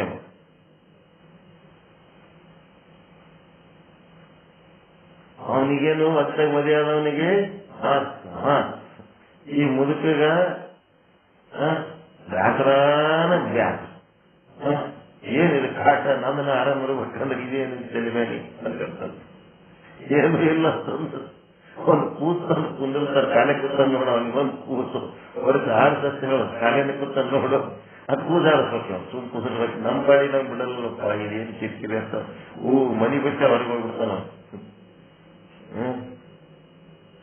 ಕುಂದಿರ್ತಾರಲ್ಲ ಯಾವ ಕೂಸುಗಳಿಗೆ ಯಾವ ಕೈ ತಂದು ಏನಾರು ಮಾಡಿ ಏನಾರು ಒಂದು ಕೆಲಸ ಹಚ್ತಾರ. ಇಲ್ಲ ಕಾಲೇ ಕೂತ ಬಿಡ್ತಾರ ಮನೆಯಾಗ. ಮುದುಕಾಗೇನ ಪಾಪ ಇರ್ಲಿ ಬಿಡೋದು, ಅವನ ಪಾಡಿಗೆ ಏನೋ ವಿಚಾರಿಸಾಗಾರ ಓದ್ತಾನ ಗಿರ್ತಾನ ಏನ್ ಬಿಡ್ತಾರೆ. ಏನೋ ಒಂದ್ ಕೆಲಸ ಹಚ್ತಾರೆ. ಇಲ್ಲಾಂದ್ರೆ ಎಲ್ಲರೂ ಹೋಗಂತಾರೆ, ಎಲ್ಲಿ ಸೋಮ ಅಂತಾರೆ, ಏನಾರು ಮಾಡಕ್ ಹಚ್ತಾರ. ಅದಕ್ಕೆ ಏನದ, ಇದು ಪಾಯ್ಸನ್, ಇದು ಡೇಂಜರ್, ಇದು ಅಪಾಯಕಾರಿ, ಇದು ಸಮಸ್ಯಾತ್ಮಕ, ಇದು ದುಃಖಕಾರಿ ಅಂತೇಳಿ ಹಾವು. ಡೇಂಜರಸ್ ಅಂದ್ರೆ ಹಾವುಗಾರ ಹೆಂಗ ಆಡಿಸ್ತಾನ ನೋಡ್ರಿ. ಡೇಂಜರ್ ಇರೋ ಹಾವನ್ನು ತಗೊಂಡ್ ಹೆಂಗ ಆಡಿಸ್ತಾನ, ಲೆಕ್ಕ ಹಾವಿರಲಕ್ಕ. ಅವನಿಗೆ ಗೊತ್ತಿಲ್ಲೇನು ಹಾವು ಅಪಾಯಕಾರಿ ಆದಂತ. ಅದು ಎಲ್ಲಿ ಅದ ಅನ್ನೋದಷ್ಟೇ ನಾವು ಸ್ವಲ್ಪ ಅದ್ರ ಜಾಗ ತೋರಿಸಿದ್ರೆ ಸಾಕು. ಅದ್ರ ಬೆಕ್ಕದಂತ ಡ್ರಮ್ ಇರ್ಲಿ, ಮತ್ ಬೇರೆ ಯಾವ ವಸ್ತುಗಳಿರ್ಲಿ, ಅಲ್ಮಾರಿ ಇರ್ಲಿ, ಎಲ್ಲ ಒಟ್ಟು ಸರಿಸಿ ಅದನ್ನ ಹುಡುಕಾಡಿ ಆರಾಮ್ ಕೈ ಹಾಕಿ ತೆಗಿತಾನ. ಅವ ಆರಾಮ್ ಕೈ ಹಾಕಿ ತೆಗಿತಾನಂದ್ರ ಅದು ಹಾವು ಕಚ್ಚಿದ್ರೆ ಸಾಯ್ತೀನಿ, ಅದು ಭಯಾನಕ ಅದ ಅಂತೇಳಿ ಹಾವುಗಾರಕ್ಕೆ ಅದ್ರ ಬಗ್ಗೆ ಜ್ಞಾನ ಆದ ಇಲ್ಲ?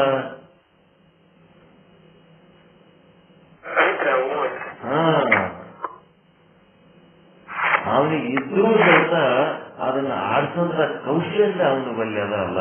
That is great. ಅದಕ್ಕ ಈ ಹಾವು ಸಂಸಾರವನ್ನ ಹಾವು ಆಡಿಸ್ಬೇಕಾದ್ರೆ, ಇದ್ರೊಳಗಿದ್ದ ಅಪಾಯ ತೆಗಿಬೇಕಾದ್ರೆ ಎರಡೇ ಅದರ ಹಲ್ಲದವು. ಹಾವಿನ 2 ಹಲ್ಲು ತೆಗೆದ್ರೆ ಆ ಹಾವು ನಿಮ್ಗೇನು ಡೇಂಜರ್ ಮಾಡ್ತದೇನು? ಡೇಂಜರ್ ಎದರ್ಲಿಂದ ಆಗ್ಲಕ್ಕದ, ಆ ಹಾವಿನ ಕಣ್ಣಿನಿಂದ ಆಗ್ಲಿಕ್ಕತ್ತದ, ಹಾವಿನ ಮೂಗಿಲಿಂದ ಆಗ್ಲಿಕ್ಕತ್ತದ, ಹಾವಿನ ಬಾಯಿಲಿಂದ ಆಗ್ಲಿಕ್ಕತ್ತದ, ಹಾವಿನ ನಾಲಿಗೆಲಿಂದ ಆಗ್ಲಿಕ್ಕತ್ತದ, ಹಾವಿನ ಬಾಲದಿಂದ ಆಗ್ಲಿಕ್ಕತ್ತದ. ಹಾವಿನ ಯಾವ ಅವಯವದಿಂದ ನಿಮಗೆ ಭಯ ಆದ?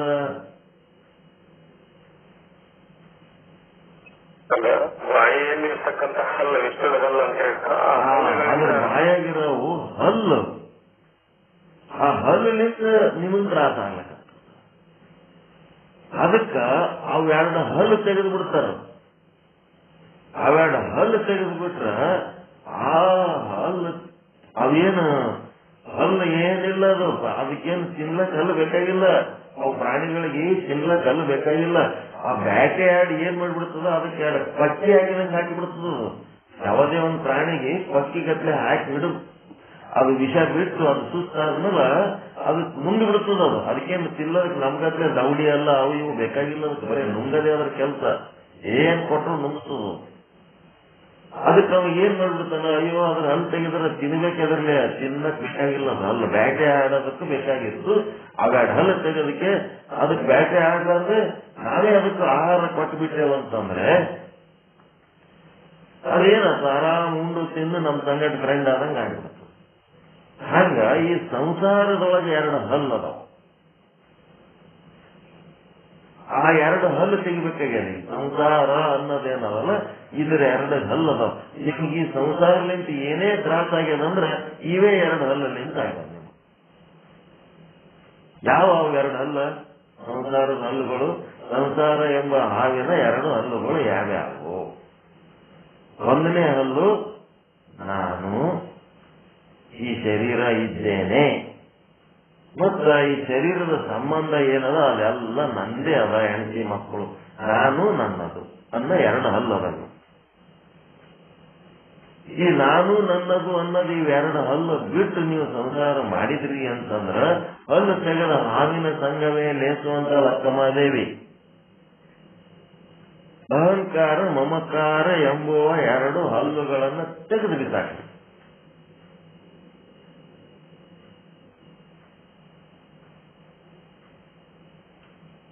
ಅದೇ ಹಾವು ನಿಮಗೇನಾಗ್ತದ, ಕೊರಳಾಗ ಹಾರಗತ್ಲೆ ಹಾಕೋಬಹುದು ನೀವು ಆರಾಮ್ ಹಿಡ್ಕೊಂಡು.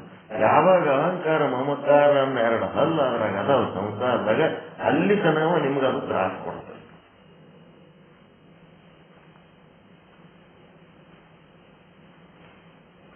ಬಜಾರ್ದಾಗ ಕೈಪಲ್ಯ ಮಾಡಕ್ಕೆ ಏನಾರ ಅಂದ್ಬಿಟ್ಲಪ್ಪ, ನೀ ಯಾಕೆ ಖರೀದಿ ಮಾಡಿಸಿ ಹೋಗಿ ಅದಕ್ಕೆ ಬಂದಿರಿ ಅವ್ರ ಕಣ್ಣಂತ ಗದರಿಸ್ಬಿಡ್ತಾವೆ.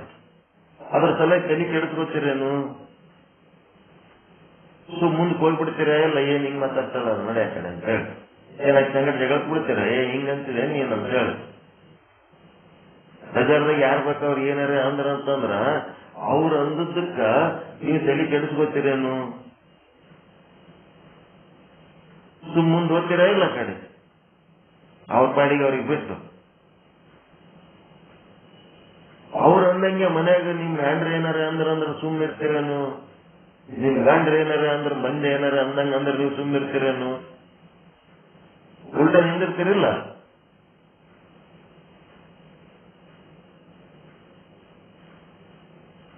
ಅನುಭವ ಆದ ಇಲ್ಲ? ಏನು ಹೊತ್ತಾಗಿ ಏನೋ ಮದುವೆ ಮಾಡ್ಕೊಂಡಿಲ್ಲ, ನಮ್ಗೇನು ಗೊತ್ತಿಲ್ಲ ಅನ್ನಂಗ ಅಪ್ಪು ಕೂತಿರ.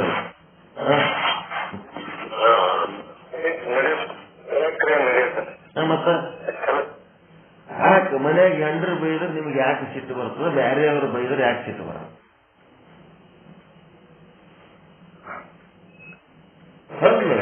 ಹಲ್ಲು ನಾನು ನನ್ನದು ಅನ್ನೋ ಹಲ್ಲು.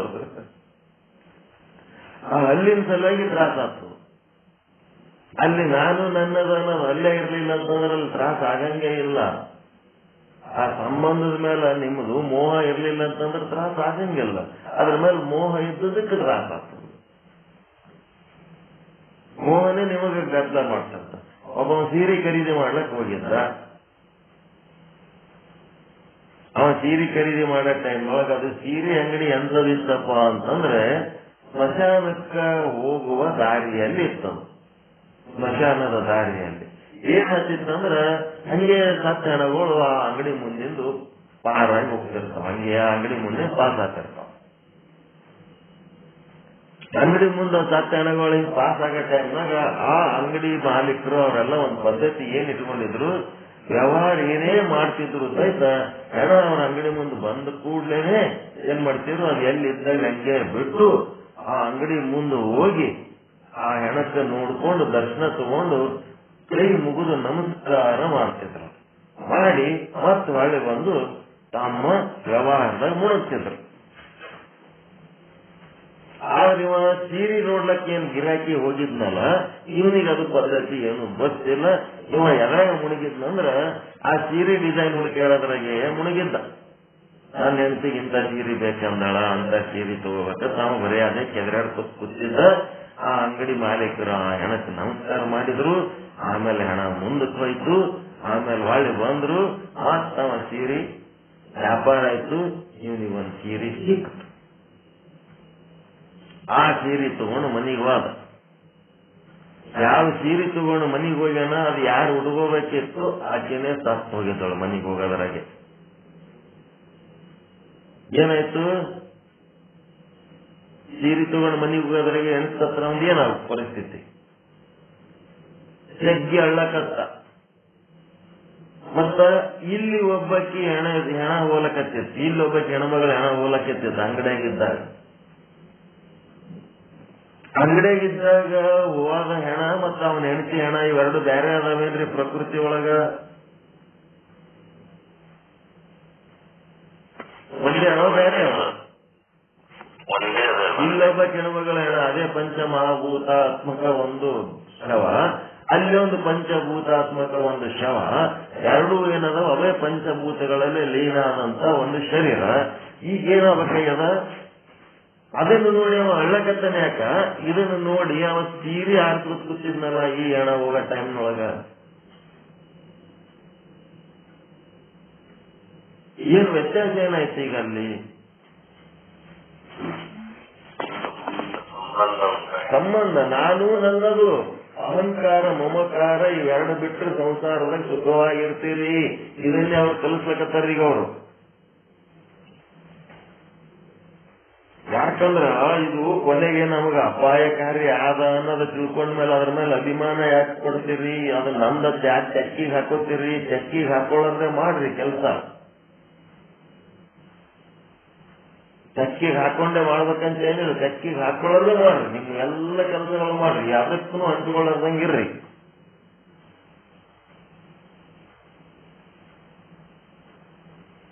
ನಮ್ಮ ಮನೆಗೆ ಅದೇ ಸಮಸ್ಯೆ ಅದ. ನನ್ನ ಹೆಂಡತಿ, ನನ್ನ ಮಕ್ಕಳು, ನನ್ನ ಮಗಳು, ಮಗ ಅಂತ ಒಂದು ದಿನ ಅಭಿಮಾನ ಪಡಂಗಿಲ್ಲ ಇವನು. ಯಾಕಂದ್ರೆ ನಾನು ಡಿಸೈಡ್ ಮಾಡ್ಬಿಟ್ಟೀನಿ ಆರಾಮ್ ಇರ್ಬೇಕಂತ ನಿರ್ಧಾರ ಮಾಡ್ಬಿಟ್ಟೀನಿ. ಅದು ನನ್ನ ನಿರ್ಧಾರದ ನನ್ನ ಸುಖಕ್ಕೆ ಅಡ್ಡಿ ಆಗ್ತಾವ ನಾನು ನನ್ನದು ಅಂತ ಅಂದ್ಮೇಲೆ ಅವುಗಳನ್ನ ತ್ಯಾಗ ಮಾಡ್ಬಿಡ್ಬೇಕು. ಏನ್ ಮಾಡ್ಬೇಕು? ಮಗಳ ಬಂದಾಳ, ಬಾ ಏನ್ ಮಾಡ್ಬೇಕು? ಮಾಡಿ ಕೂತಿಲ್ಲ ಅದೇ ಮಗ ಬಂತು, ಏನಾಗಬೇಕು, ಏನ್ ಕೆಲಸ ಆಗ್ಬೇಕು, ಆಯ್ತು ಮಾಡಿ ಅದ್ರ ಬಗ್ಗೆ ತಲೆ ಕೆಲ್ಸಗಳಂಗೆ ಎದ್ದು ಬಿಡೋದು ಅಷ್ಟೇ. ಅದಕ್ಕೆ ಬಾಯಿ ತರ್ಕೊಂಡು ಬಂದಾರ ಬರ್ತಾನ, ಏನ್ ಮಾಡ್ಲಿ ಏನ್ ಬಿಡ್ಲಿ, ಹಂಗ್ ಮಾಡ್ಲಿ, ನಿಮ್ಮ ಮತ್ತೇನ್ ಸಮಸ್ಯೆ ಆಗ್ತದೋ ಏನೋ, ಹೆಂಗ ಏನೋ, ಏನಂದ್ರೆ ಏನಾಗ್ತದೋ, ಏನ್ ತಂದ್ರೆ ಏನಾಗ್ತದೆ, ಏನ್ ತಿಂದ್ರಿ ಏನ್ ಮಣ್ಣಾಗಂಗಿಲ್ಲ, ಏನಾಗ್ಬೇಕು ಎಲ್ಲ ಒಂದು ಚಾಕ್ಲಿ ತಪ್ಪಲಾರ್ದಂಗೆ ಎಲ್ಲ ಓಟು ಶಿಸ್ತು ಮಾಡಿ ನಿಮ್ಮದ್ರಾಗ ನೀವು ಮುಣಗ್ಲಕ್ ಬರ್ತದ ಇಲ್ಲ. ಅವ್ರದ್ದು ಏನ್ ಮಾಡ್ಬೇಕೆಲ್ಲ ಮಾಡಿ ನಿಮ್ಮದ್ರಾಗ ನೀವು ಸ್ಥಿತಿ ಒಳಗೆ ಇರ್ಲಕ್ ಬರ್ತದ ಏನ್? ಅದ್ರಾಗೆ ಬಿದ್ದು ಒದ್ದಾಡಿ ಎಮ್ಮಿಗಟ್ಲೆ ನೀರು ಕುಡಿಲಕ್ ಕರ್ಕೊಂಡು ಹೋದ್ರೆ ಎಮ್ಮಿ ಏನ್ ಮಾಡ್ತದ? ಅದ್ರೊಳಗೆ ಹೋಗ್ಬಿಡ್ತದ, ಸರೋವರದೊಳಗೆ ಒಳಗೆ ಹೋಗ್ತದ, ಕೆರೆಯಾಗ ಹೋಗಿ ಎಲ್ಲ ಹಾಡಿ ಮಾಡಿ ಅದು ಕುಡಿತದ.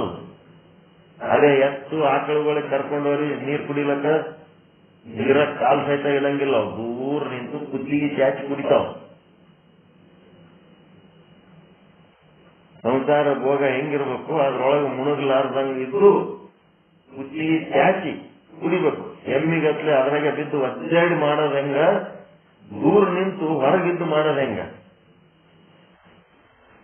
ನಾನು ನನ್ನದು ಅನ್ನೋದು ಬಿಟ್ಟು ನಾವು ದೂರ ಇದ್ದು ಮಾಡಿದ್ರೆ ಆನಂದ, ಅದೇ ಸಂಸಾರ ನಮಗ ಪರಮಾನಂದ ಉಂಟು ಮಾಡ್ತದ. ಅದ್ರೊಳಗೆ ನಾನು ನನ್ನದು ಅಂತ ನಿಮ್ದು ಏನೂ ಇಲ್ಲ. ಅದ್ರೊಳಗೆ ಎಲ್ಲ ಈಶ್ವರನ ಸಂಪತ್ತು, ಮಾಯೆಯ ಸಂಪತ್ತು ಅದ, ಪ್ರಕೃತಿ ಸಂಪತ್ತು. ನಿಮ್ದೇನು ಮುನ್ನದ ಹೊರಗೆ ಏನೂ ಇಲ್ಲ, ಬರೇ ಭೋಗ ಒಂದೇ ಅದ. ಈಗ ನಿಮ್ಮ ಮನೆಗೆ ನಾವು ಬಂದೇವು ಅಂತಂದ್ರ ಏನೋ ಟಿಫಿನ್ ಮಾಡ್ಲಕತ್ತಿರ್ತೀರಿ, ಬಂದಂತ ಸಾಮೆಂಚ ಹಾಕಿ ಒಂದು ಪ್ಲೇಟ್ನಾಗ ಒಂದಿಷ್ಟು ಟಿಫಿನ್ ಹಾಕಿ, ಚಮಚ, ಬಾಟ್ಲ, ನೀರ, ಆಮೇಲೆ ಚಹಾ, ಚಲೋ ಚಂದೊಂದು ಕಪ್ನಾಗ ಚಹಾ ಏನೇನೋ ಮಾಡಿ ತಗೊಂಡ್ಬರ್ತೀರಿ. ತಗೊಂಡ್ಬಂದ್ಮೇಲೆ ಟೇಬಲ್ ಮುಂದಿಡ್ತೀರಿ. ಇದೇನು ಯಾರಿಗೆ ಅಂದ್ರ ನಿಮ್ಗೆ ರೀಯಪ್ಪ ತಗೋರಿ, ನಿಮ್ಗೆ ರೀಯಪ್ಪ ತಗೋರಿ ಅಂತೀರಿ. ಆಯ್ತು ತಗೋಳ್ತೀನಿ. ತಗೊಂಡ್ರ ಏನ್ ಮಾಡ್ತೀರಿ?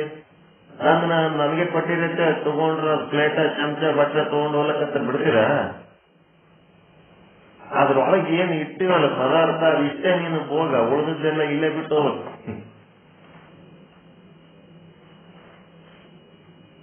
ಆದ್ರೆ ನಾವು ಹೆಂಗದೀವಿ ಅಂದ್ರೆ ಇವೆಲ್ಲ ನಮ್ ಜೊತೆಗೆ ತಗೊಂಡೇ ಹೋಗೋರಿದ್ದಂಗೆ ಅದೀವಿ ನಾವು. ಇದೇ ಸಮಸ್ಯೆ ಅದ. ಇವ್ಯಾವು ನಮ್ ಸಂಗಟ ಬರಂಗಿಲ್ಲ. ಅದ್ರೊಳಗಿನ ಭೋಗ ಅಷ್ಟೇ ನಾವು.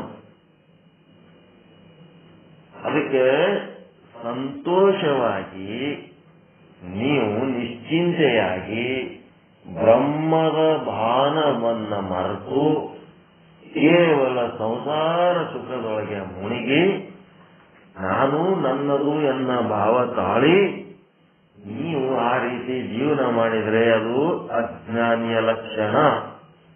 ಬ್ರಹ್ಮದ ಭಾನ ಒಳಗೆ ತುಂಬಿರ್ಬೇಕು ಹೃದಯದೊಳಗ. ನಾನು ನನ್ನದು ಎಂಬುವ ಎರಡು ಹಲ್ಲುಗಳನ್ನ ಕೀಳಿರಬೇಕು. ಏನೆಲ್ಲ ಜವಾಬ್ದಾರಿಗಳದವ ಎಲ್ಲವೂ ಮನಪೂರ್ವಕವಾಗಿ ಮಾಡಿ ನಿಮ್ಮ ಚಿಂತನದೊಳಗೆ ನೀವು ಇರಬೇಕು. ಅದು ಜ್ಞಾನಿಯ ಲಕ್ಷಣ. ಅದಕ್ಕೆ ಶೂಲವನ್ನೇರುವ ಪುರುಷ ಯಾವ ರೀತಿ ಸಂತೋಷದಿಂದ ಉಣ್ಣುವುದಿಲ್ಲವೋ ಅದೇ ರೀತಿ ಊಟ ಮಾಡಿದ ತಕ್ಷಣವೇ ಗಲ್ಲು ಶಿಕ್ಷೆ. ಊಟದಲ್ಲಿ ಪಂಚಪಕ್ವನ್ನವಿದೆ, ಆದರೆ ಆತನ ಮನದಲ್ಲಿ ಸಂತೋಷವಿಲ್ಲ. ಅದೇ ರೀತಿ ಜ್ಞಾನಿಯು ಕೂಡ ವಿಷಯವನ್ನು ಭೋಗಿಸುತ್ತಾನೆ, ಆದರೆ ಆತನಿಗೆ ಮನದಲ್ಲಿ ಸಂತೋಷವಿಲ್ಲ. ಅಂತ್ಯದಲ್ಲಿ ಭೋಗವು ದುಃಖಕ್ಕೆ ಕಾರಣ ಎಂಬ ಜ್ಞಾನ ಆತನಿಗೆ ನಿಶ್ಚಯವಾಗಿದೆ. ಯಾಕ್ರಿ ಸ್ವಾಮಿಯರ ಹಿಂಗೆ ಹೇಳ್ತೀರಿ? ನಾವು ಮಕ್ಕಳು ಮರಿ ಸಂಸಾರ ಎಲ್ಲ ಇದ್ದಾರದೀವಿ. ನಮ್ಮ ಮಕ್ಕಳು ಹಂಗೇನು ಮಾಡಿಲ್ಲ ಬಿಡ್ರಿ, ಹಂಗೇನು ಅಂದಿಲ್ಲ, ನಮ್ಗೇನು ಎದುರು ಮಾತಾಡಿಲ್ಲ ಅಂತ. ನಮ್ಮ ಮನೆಗೇನು ನಮ್ಮ ಹೆಣ್ಮಕ್ಳು ಬಹಳ ಚಲೋ ನೈಸ್ ಅದಾರ, ಎಲ್ಲ ಚಲೋ ಅದಾರ, ನಮ್ಗಂತ ಸಮಸ್ಯೆ ಇಲ್ಲ. ಇಲ್ಲಿ ಹೇಳೋದು ನೀವು ಬಹಳ ವಿಪರೀತ ಹೇಳಕತ್ತೀರಿ ಅಂತ ನಿಮಗ ಅನಿಸ್ತದ. ಯಾಕ ಅಲ್ಲಿ ಎಲ್ಲ ನಿಮಗೆ ನೈಸಾಗಿ ಸೆಟ್ ಆಗ್ಯದಂದ್ರ ಡೊಗ್ಗಿರಿ, ನೀವು ಅಷ್ಟ ಚಂದ ಡೊಗ್ಗಿರಿ. ಸಂಸ್ಕಾರಕ್ಕೆ ಡೊಗ್ಗಿ ಎಲ್ಲ ಓಟು ಪಾಡ್ಲಕತ್ತಿರಲ್ಲ, ಅದಕ್ಕೆ ನಿಮ್ ಸಂಗಟ ಅವರು ನೈಸಾಗ್ಯದ. ಮುಂಜಾನೆ ಹೊಚ್ಕೊಂಡು ಮಕ್ಕೊಂಡವ್ರು ಅಂತ ಆರಾಮ್ ಇವತ್ತು ಮಕ್ಕಳು ಮತ್ತು ಮಕ್ಕಳಿಗೆ ಬಿಡ್ತಾರೆ ನೋಡಮ್ಮ. ಇವತ್ತ ನಾ ಏನು ಮಾಡಲ್ಲ, ನಾ ಸುಮ್ ಹಿಂಗೆ ಮಕ್ಕೋತೀನಿ, ಹಿಂಗೇ ಇರ್ತೀನಿ, ನನ್ಗೆ ಯಾರು ಮಾತಾಡಿಸ್ಬೇಡ್ರಿ ಅಂದ್ರೆ ಬಿಡ್ತಾರ.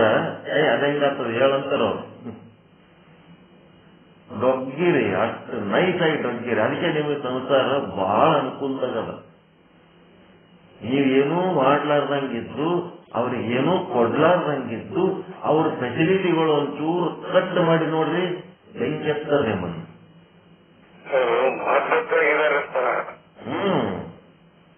ಅದಕ್ಕೆ ಬರ್ತಾಗ ಏನಂದ್ರೆ ಅಲ್ಪ ಸುಖಕ್ಕೆ ಅಪಾರ ದುಃಖವನ್ನು ಅನುಭವಿಸಕ್ಕೆ ತಯಾರಾಗಿದ್ದಾರೆ.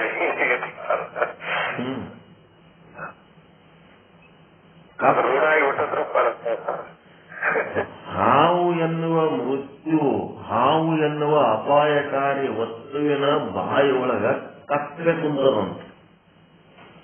ಕಪ್ಪಿ ಕುಂತದ, ಕಪ್ಪಿ ಕ್ಷಣ ಕ್ಷಣಕ್ಕ ಹಾವು ನುಂಗ್ಲಕತ್ತದ. ಆದ್ರ ಆ ಕಪ್ಪಿ ಮುಂದ್ ಮಾರಿ ಮುಂದೆ ನೊಣ ಹಾರಾಡ್ಲಕತ್ತಿತ್ತ. ಆ ನೊಣ ಏನು ಮಾಡ್ಲಕತ್, ನೊಣಕ್ಕ ಇದು ಬಾಯಿ ತೆಗಿಲಕತ್ತದಂತ. ಕಪ್ಪಿ ನಾಲ್ಗಿ ಜಾತ್ಲಕತ್ತದಂತ. ಹಾವಿನ ಬಾಯಾಗ ಕಪ್ಪಿ ಅದ, ಪಕ್ಷಿ ಮಾರಿ ಮುಂದೆ ನೊಣ ಹಾರಾಡ್ಲಕತ್ತು, ಆ ನೊಣ ತಿನ್ಬೇಕಂತ ಇದು ಬಸವಣ್ಣವ್ರ ವಚನದಾಗದ ಇದು. ಇದು ಆಸೆ, ಸಂಸಾರ ವಿಷಯ, ಸಂಸಾರ ಸುಖ ಎಂತದ ಅಂತಂದ್ರ ತಾನದ ಮೃತ್ಯುವಿನ ಬಾಯಿ ಒಳಗ ತಾನು ಬೈತಾ ಇದೆ ವಿಷಯ ಸುಖ. ಅದು ಎಂತದಂತಂದ್ರ ಅದು ಎಷ್ಟು ಅಲ್ಪ ಸುಖ, ಅಲ್ಪ ಸುಖಕ್ಕಾಗಿ ಇದು ನಾಲ್ಗಿ ಚಾಚಿ ಅದು ತನ್ನ ಸಾವಿನ ಕಡೆ ಅದಕ್ಕೆ ಲಕ್ಷ್ಯನೇ ಇಲ್ಲ, ನೊಣದ ಕಡೆ ಲಕ್ಷ್ಯ ಅದಂತದಕ್ಕೆ. ಆಶೆ ಮಾಡುವಂತೆ ಸೂರ್ಯ ನೀಡುವ ಕಾಲ ಹಾಲು ಕುಕ್ಕೊಂಡು ಮೇಲಿನ ನೇಸು ಕಾಲ ಬದುಕುವನು ಕುಳ್ಳ ಸುಗಂಧಿ.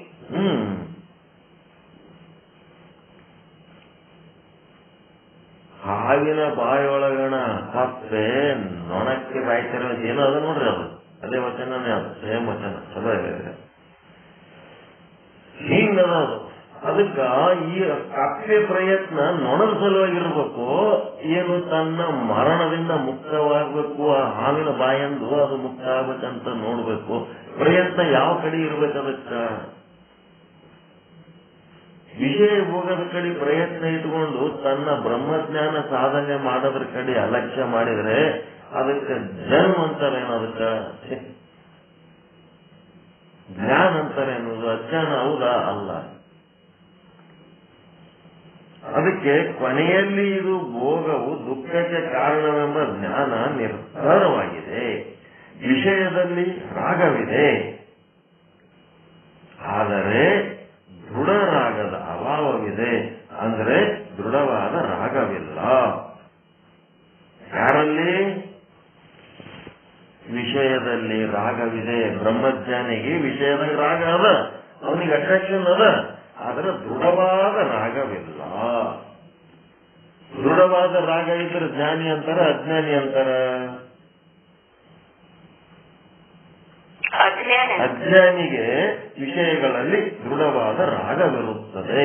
ಜ್ಞಾನಿಗೂ ವಿಷಯಗಳಲ್ಲಿ ರಾಗವಿದೆ, ಅಜ್ಞಾನಿಗೂ ವಿಷಯಗಳಲ್ಲಿ ರಾಗವಿದೆ.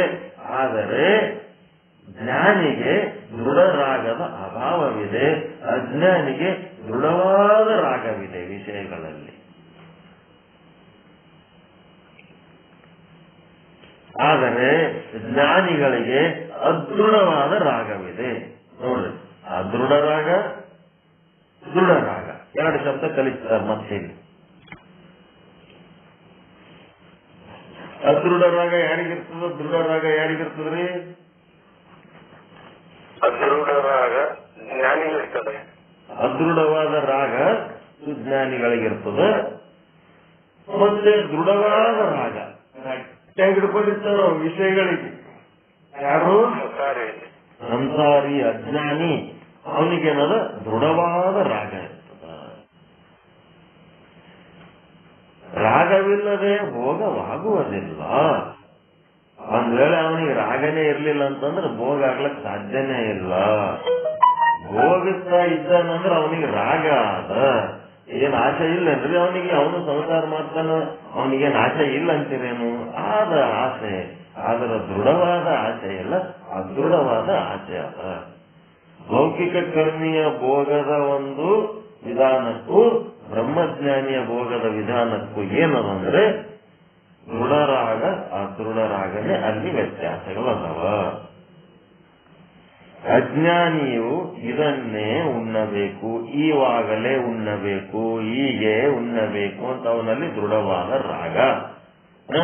ಬಯಸಿ ಬಂದುದು ಅಂಗಭೋಗ ಅಂತಿರ್ತಾನ ನಾವು. ನಾ ಬಯಸಿ ಬಂದದ್ದೇ ಅಂಗಭೋಗ. ಆದ್ರ ಜ್ಞಾನಿಯದ ಹೆಂಗಿರ್ತದ? ಯಾವಾಗ ಏನ್ ಸಿಗ್ತದ ಅವಾಗಷ್ಟೇ ತಗೊಂಡು ನಾನು ಏನ್ ಮಾಡ್ಬೇಕು, ಬಯಸದೆ ಬಂದುದು ಲಿಂಗ ಭೋಗ ಅಂತೇಳಿ ಅವನದೇನಿರ್ತದ? ದೃಢರಾಗದ ಅಭಾವ ಇರ್ತದ. ಇದೇ ಬೇಕು, ಹಿಂಗೇ ಬೇಕು, ಇದೇ ಆಗ್ಬೇಕು, ಅದೇ ಆಗ್ಬೇಕು. ಅವನ ಭೋಗದಲ್ಲಿ ಯಾವುದು ದೃಢವಾದ ಅಪೇಕ್ಷೆಗಳು ಇರುವುದಿಲ್ಲ. ಬಯಸದೆ ಬಂದುದು ಲಿಂಗ ಭೋಗ ಯಾರ್ದು? ಜ್ಞಾನಿಯದು. ಬಯಸಿ ಬಂದುದು ಅಂಗಭೋಗ ಇದ್ಯಾರ್ದು? ಅಜ್ಞಾನಿ. ಈ ರೀತಿ ವಿಷಯಾನಂದವು ತನ್ನ ಸ್ವರೂಪಾನಂದದೊಡನೆ ಅಭಿನ್ನವಾಗಿ ತೋರುವುದರಿಂದ ವಿಷಯಾನಂದ ಇರಬಹುದು, ಆದರೆ ಅದು ತನ್ನ ಸ್ವರೂಪದೊಡನೆ ಅಭಿನ್ನವಾಗಿ ತೋರುತ್ತಿರುವುದರಿಂದ ಜ್ಞಾನಿಯಾದವನು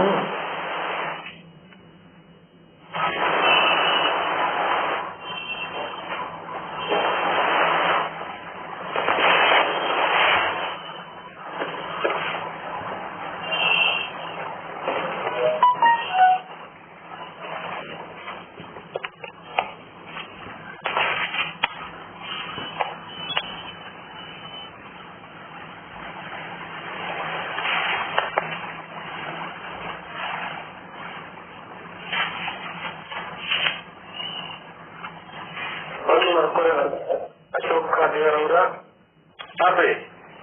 ಒಂದು ಮಾಡ್ಕೊ.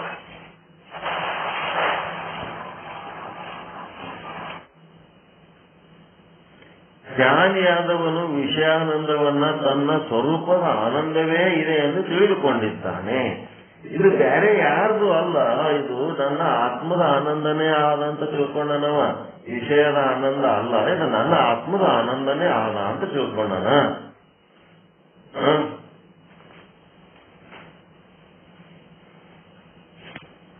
ಇದು ಹೆಂಗಿರ್ತದಂದ್ರ,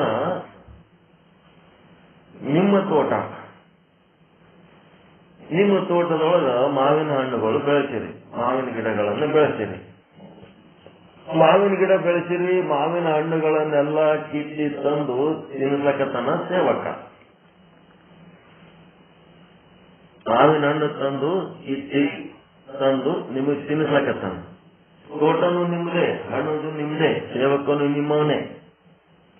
ಹಿಂಗಿದ್ದಾಗ ನೀವು ಆ ಹಣ್ಣು ಯಾರಲ್ಲಿಂದ ಸಿಗ್ಲಕತ್ತದ ನಿಮಗ?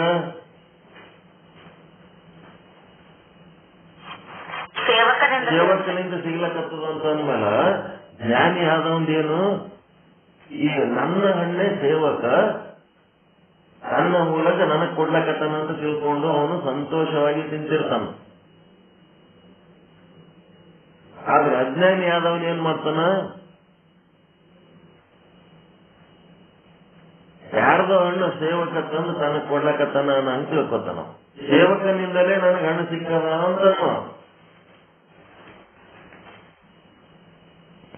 ಹೆಂಗದ?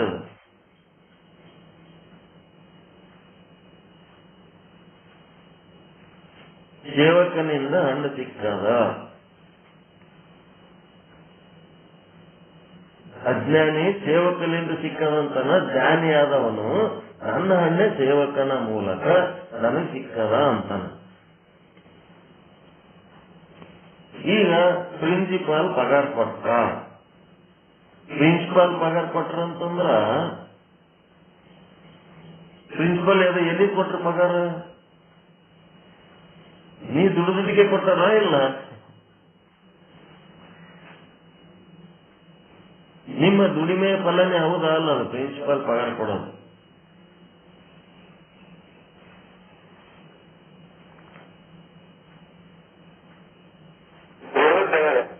ನಿಮ್ಮದೇ ಅದು. ನಿಮ್ಮ ದುಡಿಮೆ ಫಲನೇ ನಿಮಗ ಪ್ರಿನ್ಸಿಪಾಲ್ರ ಮೂಲಕವಾಗಿ ಸಿಗ್ಲಕತ್ತದ ಅಷ್ಟೇ. ನೀವು ದುಡಿದಿದ್ದಿಲ್ಲ ಪ್ರಿನ್ಸಿಪಲ್ ಏನ್ ಪಗಾರ? ಹಿಂಗೆಲ್ಲ ಅದಾವ, ನಿಮ್ಮ ಬಿಟ್ಟು ಏನು ಇಲ್ಲ. ಅದಕ್ಕೆ ವಿಷಯಾನಂದವು ತನ್ನ ಸ್ವರೂಪಾನಂದದೊಡನೆ ಅಭಿನ್ನವಾಗಿ ತೋರುವುದರಿಂದ ಜ್ಞಾನಿಯಾದವನು ವಿಷಯಾನಂದವನ್ನ ತನ್ನ ಸ್ವರೂಪದ ಆನಂದವೇ ಇದೆ ಎಂದು ತೆಗೆದುಕೊಂಡಿದ್ದಾನೆ. ವಿಷಯಾನಂದವು ತನ್ನ ಸ್ವರೂಪಾನಂದಕ್ಕಿಂತ ಭಿನ್ನವಿದೆ ಎಂದು ತೆಗೆದುಕೊಂಡಿಲ್ಲ. ವಿಷಯದ ಮುಖಾಂತರ ಬರುವ ಆನಂದವು ತನ್ನ ಆನಂದವೇ ಎಂಬುದಾಗಿ ತಿಳಿದುಕೊಂಡಿದ್ದಾನೆ. ಆದ್ದರಿಂದ ವಿಷಯಾನಂದವು ಸ್ವರೂಪಾನಂದದೊಡನೆ ಅಭಿನ್ನವಾಗಿದೆ. ತನ್ನ ಬ್ರಹ್ಮ ಸ್ವರೂಪದ ಆನಂದನೇ ವಿಷಯದ ಮೂಲಕ ತನಗೆ ಸಿಗ್ತಾ ಇದೆ ಅಂತ ತಿಳ್ಕೊಂಡನ. ಅವನಿಗೆ ಆನಂದ ಅನಿಸ್ತದೆ, ತನ್ನದೇ ಅಂದದ್ದಕ್ಕೆ ಅವನಿಗೆ ಆನಂದ ಅನಿಸ್ತದೆ. ಆದರೆ ಅಜ್ಞಾನಿಯು ವಿಷಯಾನಂದವು ಸ್ವರೂಪಾನಂದದಿಂದ ಭಿನ್ನವಾಗಿ ಇದೆ ಎಂದು ಭಾವಿಸುತ್ತಾನೆ. ವಿಷಯದ ಮುಖಾಂತರವೇ ಬರುವ ಆನಂದವು ವಿಷಯದಿಂದಲೇ ಬರುತ್ತದೆ ಎಂದು ತಿಳಿದಿರುತ್ತಾನೆ. ಹಿಂಗದ ನೋಡಿ.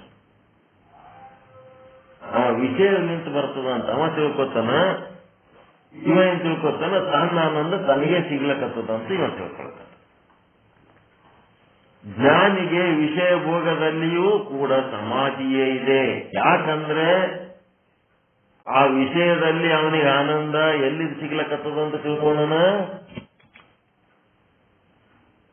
ಜ್ಞಾನಿ ತನ್ನ ಆತ್ಮದಿಂದಲೇ ತನಗೆ ವಿಷಯ ಸಿಗ್ತದ ಅಂತ, ವಿಷಯದ ಆನಂದ ಸಿಗ್ತದಂತ ಅವ ಏನಂತಾನ, ಹಾಗೆ ತಿಳ್ಕೊಂಡಾಗ ಅವನು ವಿಷಯ ಭೋಗ ಕಾಲದಲ್ಲಿಯೂ ಸಮಾಧಿಯಲ್ಲಿಯೇ ಇರುತ್ತಾನೆ.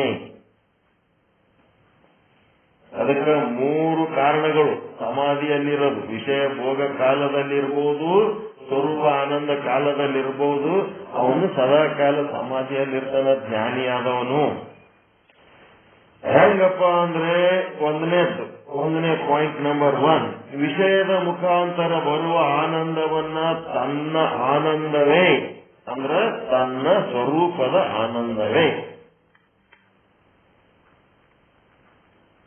ಎಂದ ಸ್ವರೂಪ? ಶುದ್ಧ ಬ್ರಹ್ಮ ಸ್ವರೂಪದ ಆನಂದವೇ ಎಂದು ತಿಳಿದುಕೊಂಡಿದ್ದಾನೆ. ಒಂದನೇದು. ಎರಡನೇದ್ದು, ಆತ್ಮಾನಂದದ ಪ್ರತಿಬಿಂಬಕ್ಕಿಂತಲೂ ಭಿನ್ನವಾಗಿರತಕ್ಕಂಥ ವಿಷಯದಲ್ಲಿ ಸರ್ವತಃ ಆನಂದವಿರುವುದಿಲ್ಲ. ವಿಷಯದಲ್ಲಿ ಆನಂದವಿಲ್ಲ. ಗುಹೇಶ್ವರನು ಅಲ್ಲಿಲ್ಲ ಕಾಣಿರೋ ವಿಷಯವೆಂಬ ಹೆಣ, ಅದು ಹೆಣ, ಅದು ಅದರೊಳಗೇನು ಆನಂದ ಇಲ್ಲ ಅಂತ ಅವನು ಪಕ್ಕ ತಿಳ್ಕೊಳ್ಳೋಣ. ಎರಡನೇದ್ದು, ವಿಷಯದಲ್ಲಿ ಆನಂದವಿಲ್ಲ, ಸ್ವರೂಪ ಆನಂದಕ್ಕಿಂತ ಭಿನ್ನವಾದ ಆನಂದ ವಿಷಯದಲ್ಲಿ ಇಲ್ಲ ಅಂತ ಎರಡನೇ ಪಾಯಿಂಟ್. ಮೂರನೇ ಪಾಯಿಂಟ್ ಏನದ, ಸ್ವರೂಪದ ಅನುಸಂಧಾನ ರೂಪ ಸಮಾಧಿಯ ಗುಣಕ್ಕೆ ಜ್ಞಾನಿಯ ವಿಷಯ ಭೋಗದ ಗುಣವು ಸಮಾನವಾಗಿದೆ. ಅಂದ್ರೆ ಸಂಸಾರ ಭೋಗ ಸುಖವು ತನ್ನಿಂದ ಭಿನ್ನವಾಗಿಲ್ಲ, ತನ್ನ ಸ್ವರೂಪದ ಆನಂದವೇ ಅಂತ, ತನ್ನ ಆತ್ಮದ ಆನಂದವೇ ಅಂತ ಭೋಗಿಸುತ್ತಾನೆ. ಆದ್ದರಿಂದ ಅದು ಸಂಸಾರ ಭೋಗ ಕಾಲದಲ್ಲಿನ ಸಮಾಧಿ ಅಂತ ಹೇಳಿಸಿಕೊಳ್ಳುತ್ತದೆ.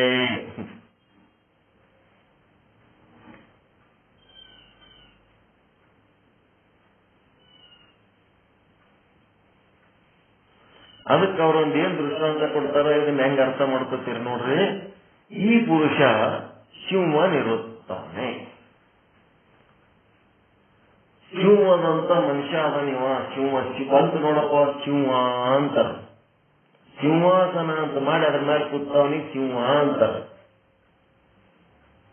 ಏನದ್ರ ಅರ್ಥ? ಪರಾಕ್ರಮಿ ಅದನಂತ ಅದರ ಅರ್ಥ. ಶಿವನೇ ಇದ್ದ ಅಂತಂದ್ರೆ ಎಲ್ಲರಿಗೆ ಹರ್ಕೊಂಡು ತಿಂದು ಕೊಲ್ತಾನಂತೇನು ಅರ್ಥ ಏನು? ಹಂಗೇನಾರ ಅದ ಏನು? ಈ ಪುರುಷ ಶಿವನಿರುತ್ತಾನೆ ಅಂತಂದ್ರೆ ಶಿವದ ಹಾಗೆ ಅವನು ಏನ್ ಬೇಕಾದ್ರು ಕೊಂದು ತಿಂತಾನಂತ ಏನಾರ ಅರ್ಥ ಅದ ಏನು? ಹಂಗೇನ್ರ ಅರ್ಥ ಆಗ್ತದೇನ್ರಿ? ಪರಾಕ್ರಮಿ ಅದ ಅಂತದ ಅರ್ಥ. ಅವನು ಶಿವ ಎಂದರೆ ಎದುರಿಗೆ ಚಿಕ್ಕ ಚಿಕ್ಕ ಪ್ರಾಣಿಗಳನ್ನ ಬೇಟೆಯಾಡಿ ತಿನ್ನುತ್ತದೆ ಅಂತ ಅರ್ಥವಲ್ಲ. ಸಿಂಹದಂತೆ ಇದ್ದಾನೆ ಅಂದ್ರೆ ಸಿಂಹದಲ್ಲಿರುವ ಶೂರತ್ವಾದಿಗಳ ಗುಣಗಳು ಈತನಲ್ಲಿ ಇದ್ದಾವೆ, ಪರಾಕ್ರಮಗಳು ಅವನಲ್ಲಿ ಅದಾವ. ಆ ಒಂದು ಕಾರ್ಯದ ಗುಣಕ್ಕೆ, ಶೌರ್ಯದ ಗುಣಕ್ಕೆ ಕಾರಣವಾಗಿ ಸಿಂಹದಂತೆ ಇದ್ದಾನೆ ಅಂತ. ಹಂಗ ಜ್ಞಾನಿ ಭೋಗದಲ್ಲಿಯೂ ಕೂಡ ಸಮಾಧಿ ಇದೆ. ಈಗ ಒಬ್ಬ ಮನುಷ್ಯಗ ಸಿಂಹದಂತೆ ಇದ್ದಾನೆ ಅಂತಂದಾಗ ಜ್ಞಾನಿಯು ಗೃಹಸ್ಥನಾಗಿದ್ದಾನೆ, ಸಂಸಾರಿಯಾಗಿದ್ದಾನೆ ಅಂತಂದ್ರ ಆ ಸಿಂಹದಂತೆ ಇದ್ದವನ ಬಗ್ಗೆ ನೀವ್ ಹೆಂಗ್ ತಿಳ್ಕೊತೀರಿ? ಹಂಗ ಇವನು ಗೃಹಸ್ಥಿ ಕೂಡ ಇವನು ಆ ಸಿಂಹದ ಹಾಗೆ ಕೈ ಸಿಕ್ಕದ್ ಬೇಟೆಯಾಡಿ ತಿಂತಾನಂಗ. ಅಂದ್ರೆ ಇವ್ರು ಬೇರೆಯವರೆಲ್ಲ ಈ ಸಂಸಾರ ಸತ್ಯ ಅಂತ ತಿಳ್ಕೊಂಡಲ್ಲ, ಆ ರೀತಿ ಇವ ತಿಳ್ಕೊಂಡವಲ್ಲ. ಗೃಹಸ್ಥನಂತೆ ಇರ್ತಾನೆ ಅಲ್ವ? ಜ್ಞಾನಿಯು ಗೃಹಸ್ಥನಲ್ಲ, ಗೃಹಸ್ಥನಂತೆ ಇರ್ತಾನೆ. ಅಜ್ಞಾನಿ ಶುದ್ಧ ಗೃಹಸ್ಥನೇ ಅವನು. ಜ್ಞಾನಿಯ ಭೋಗದಲ್ಲಿ ಕೂಡ ಸಮಾಧಿ ಇದೆ. ಇದು ಗೌಣ ಸಮಾಧಿ, ಔಪಚಾರಿಕ ಮಾತ್ರ ಹೇಳಿದ್ರು. ಅದಕ್ಕೇನಾಯ್ತು? ಜ್ಞಾನಿಯು ಗೃಹಸ್ಥನಂತೆ ಇದ್ದಾನೆ. ಈ ವಾಕ್ಯದಿಂದ ಮುಕ್ತಾಯ ಆಗ್ತದೆ. ಅರ್ಥ ಆಯ್ತಾ?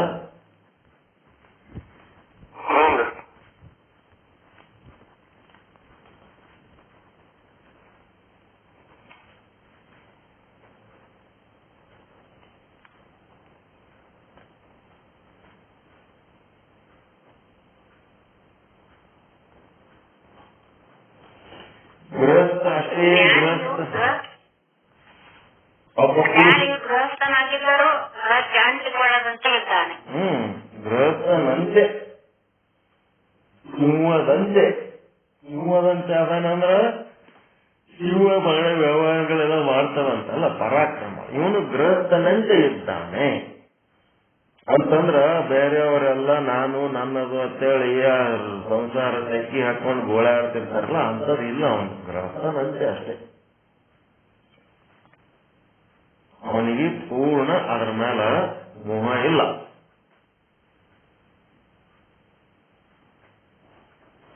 ಜ್ಞಾನಿ ಹೆಂಗಿರ್ತಾರೆ?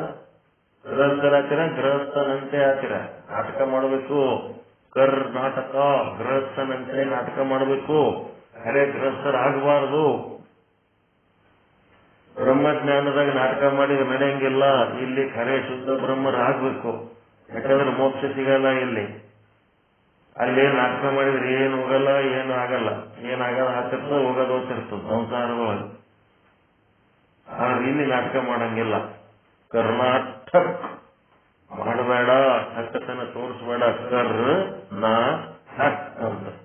ಹಕ್ಕತನ ತೋರಿಸ್ಬೇಡ ಬ್ರಹ್ಮಜ್ಞಾನದೊಳಗ. ಆದ್ರೆ ಸಂಸಾರದೊಳಗ ನಾಟಕ ಮಾಡ್ತಾರೆ. ಏನ್ ತೊಂದ್ರೆ? ಜ್ಞಾನಿಯು ಗೃಹಸ್ಥನಂತೆ ಅದನ್ನಷ್ಟೇ.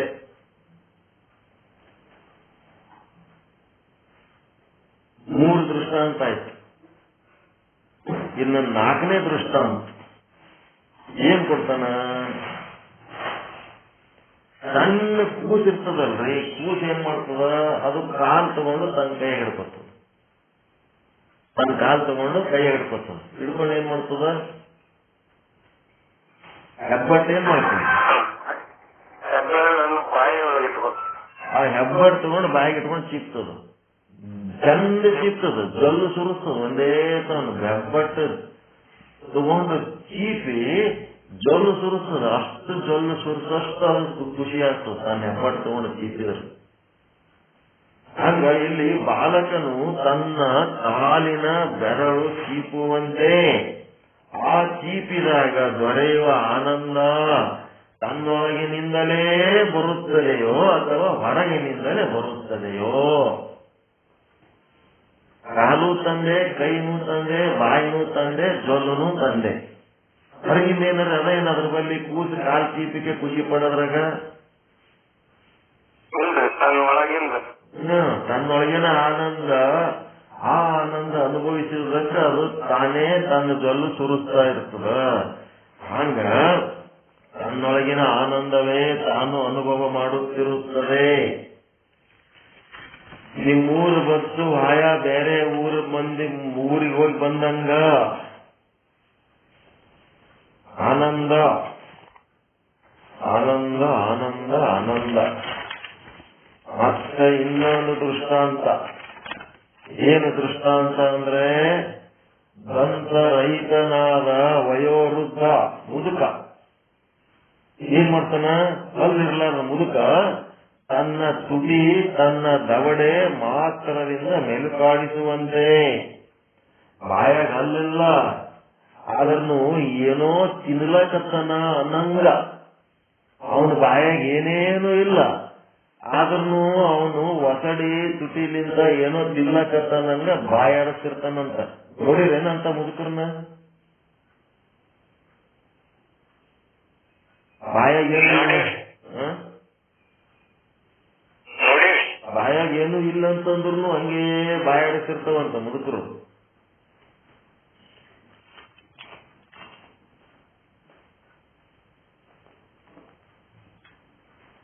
ಅಲ್ಲಾದವ್ರು ಯಾರು ಇಲ್ಲ ಅಲ್ಲ. ಈಗ ನಮ್ಮ ಸತ್ಸಂಗದಾಗ ಯಾರು ಇದ್ರೆ ಗೊತ್ತಾಗ್ತದೆ.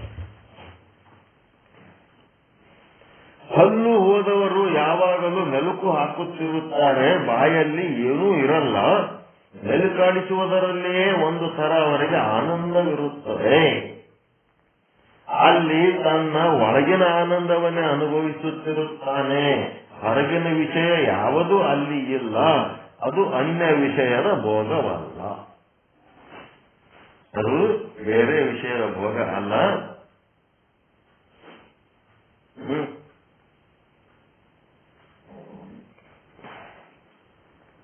ಹಾಗೆಯೇ ಜ್ಞಾನಿಯಾದರೂ ಕೂಡ ಶಾಸ್ತ್ರಕ್ಕೆ ವಿರುದ್ಧವಲ್ಲದ ಭೋಗವನ್ನು ಭೋಗಿಸುತ್ತಿರುವಾಗ ಸ್ವರೂಪದ ಅನುಸಂಧಾನದಿಂದ ಅವನಿಗೆ ರಾಗದ ಅಭಾವವಿರುವುದರಿಂದ ವಿಷಯ ಭೋಗದಲ್ಲಿಯೂ ಕೂಡ ಸಮಾಧಿ ಇರುತ್ತದೆ.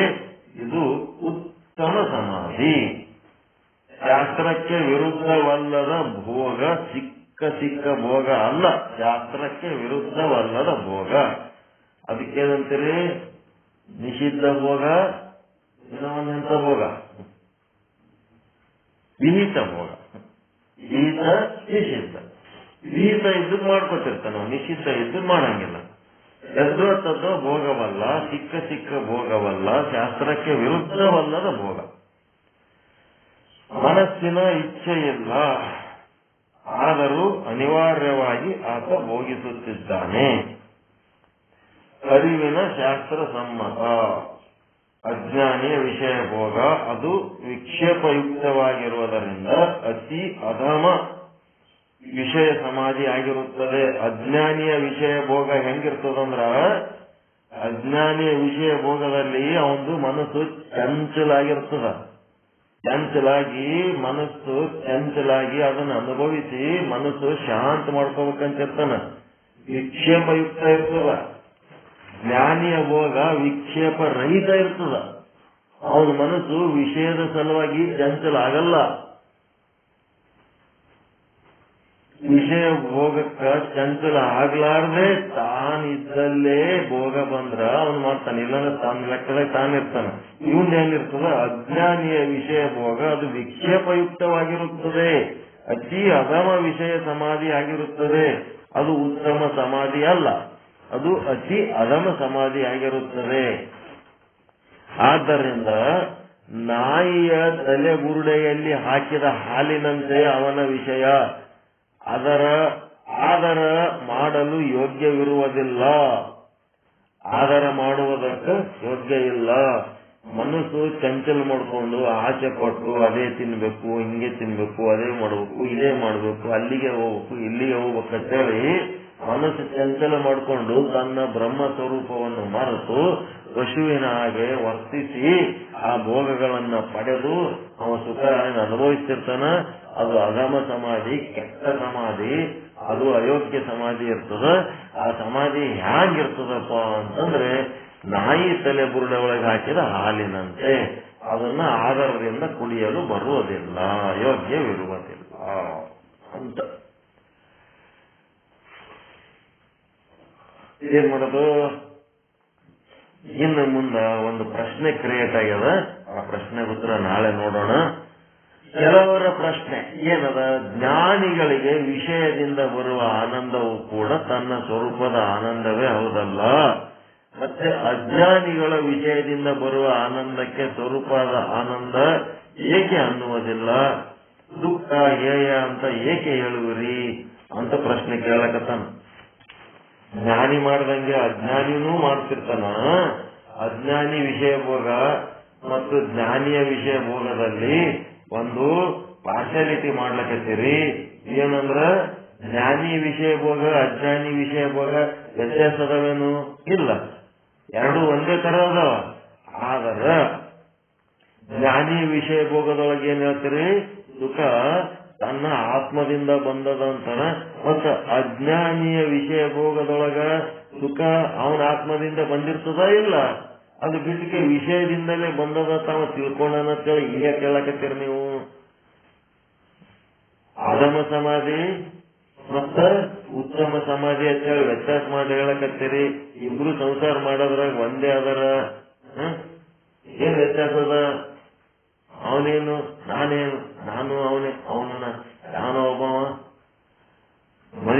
ಮಾಡ್ಕೊಂಡಿದ್ದ ದೊಡ್ಡ ಸಾಹುಕಾರ ಒಂದು ಊರ ಮದುವೆ ಮಾಡ್ಕೊಂಡಿಲ್ಲ, ದೊಡ್ಡ ಸಾಹುಕಾರ, ಊರ್ ಮಂದಿಗೆಲ್ಲ ಬೇಕಂದಂಗ ರೊಕ್ಕ ಕೊಡೋದು, ಸಾಲ ಬಡ್ಡಿ ಜಬರ್ದಸ್ತ್ ಇತ್ತು, ಊರಾಗೆಲ್ಲ ಪಾಪ್ಯುಲರ್ ಮನುಷ್ಯ.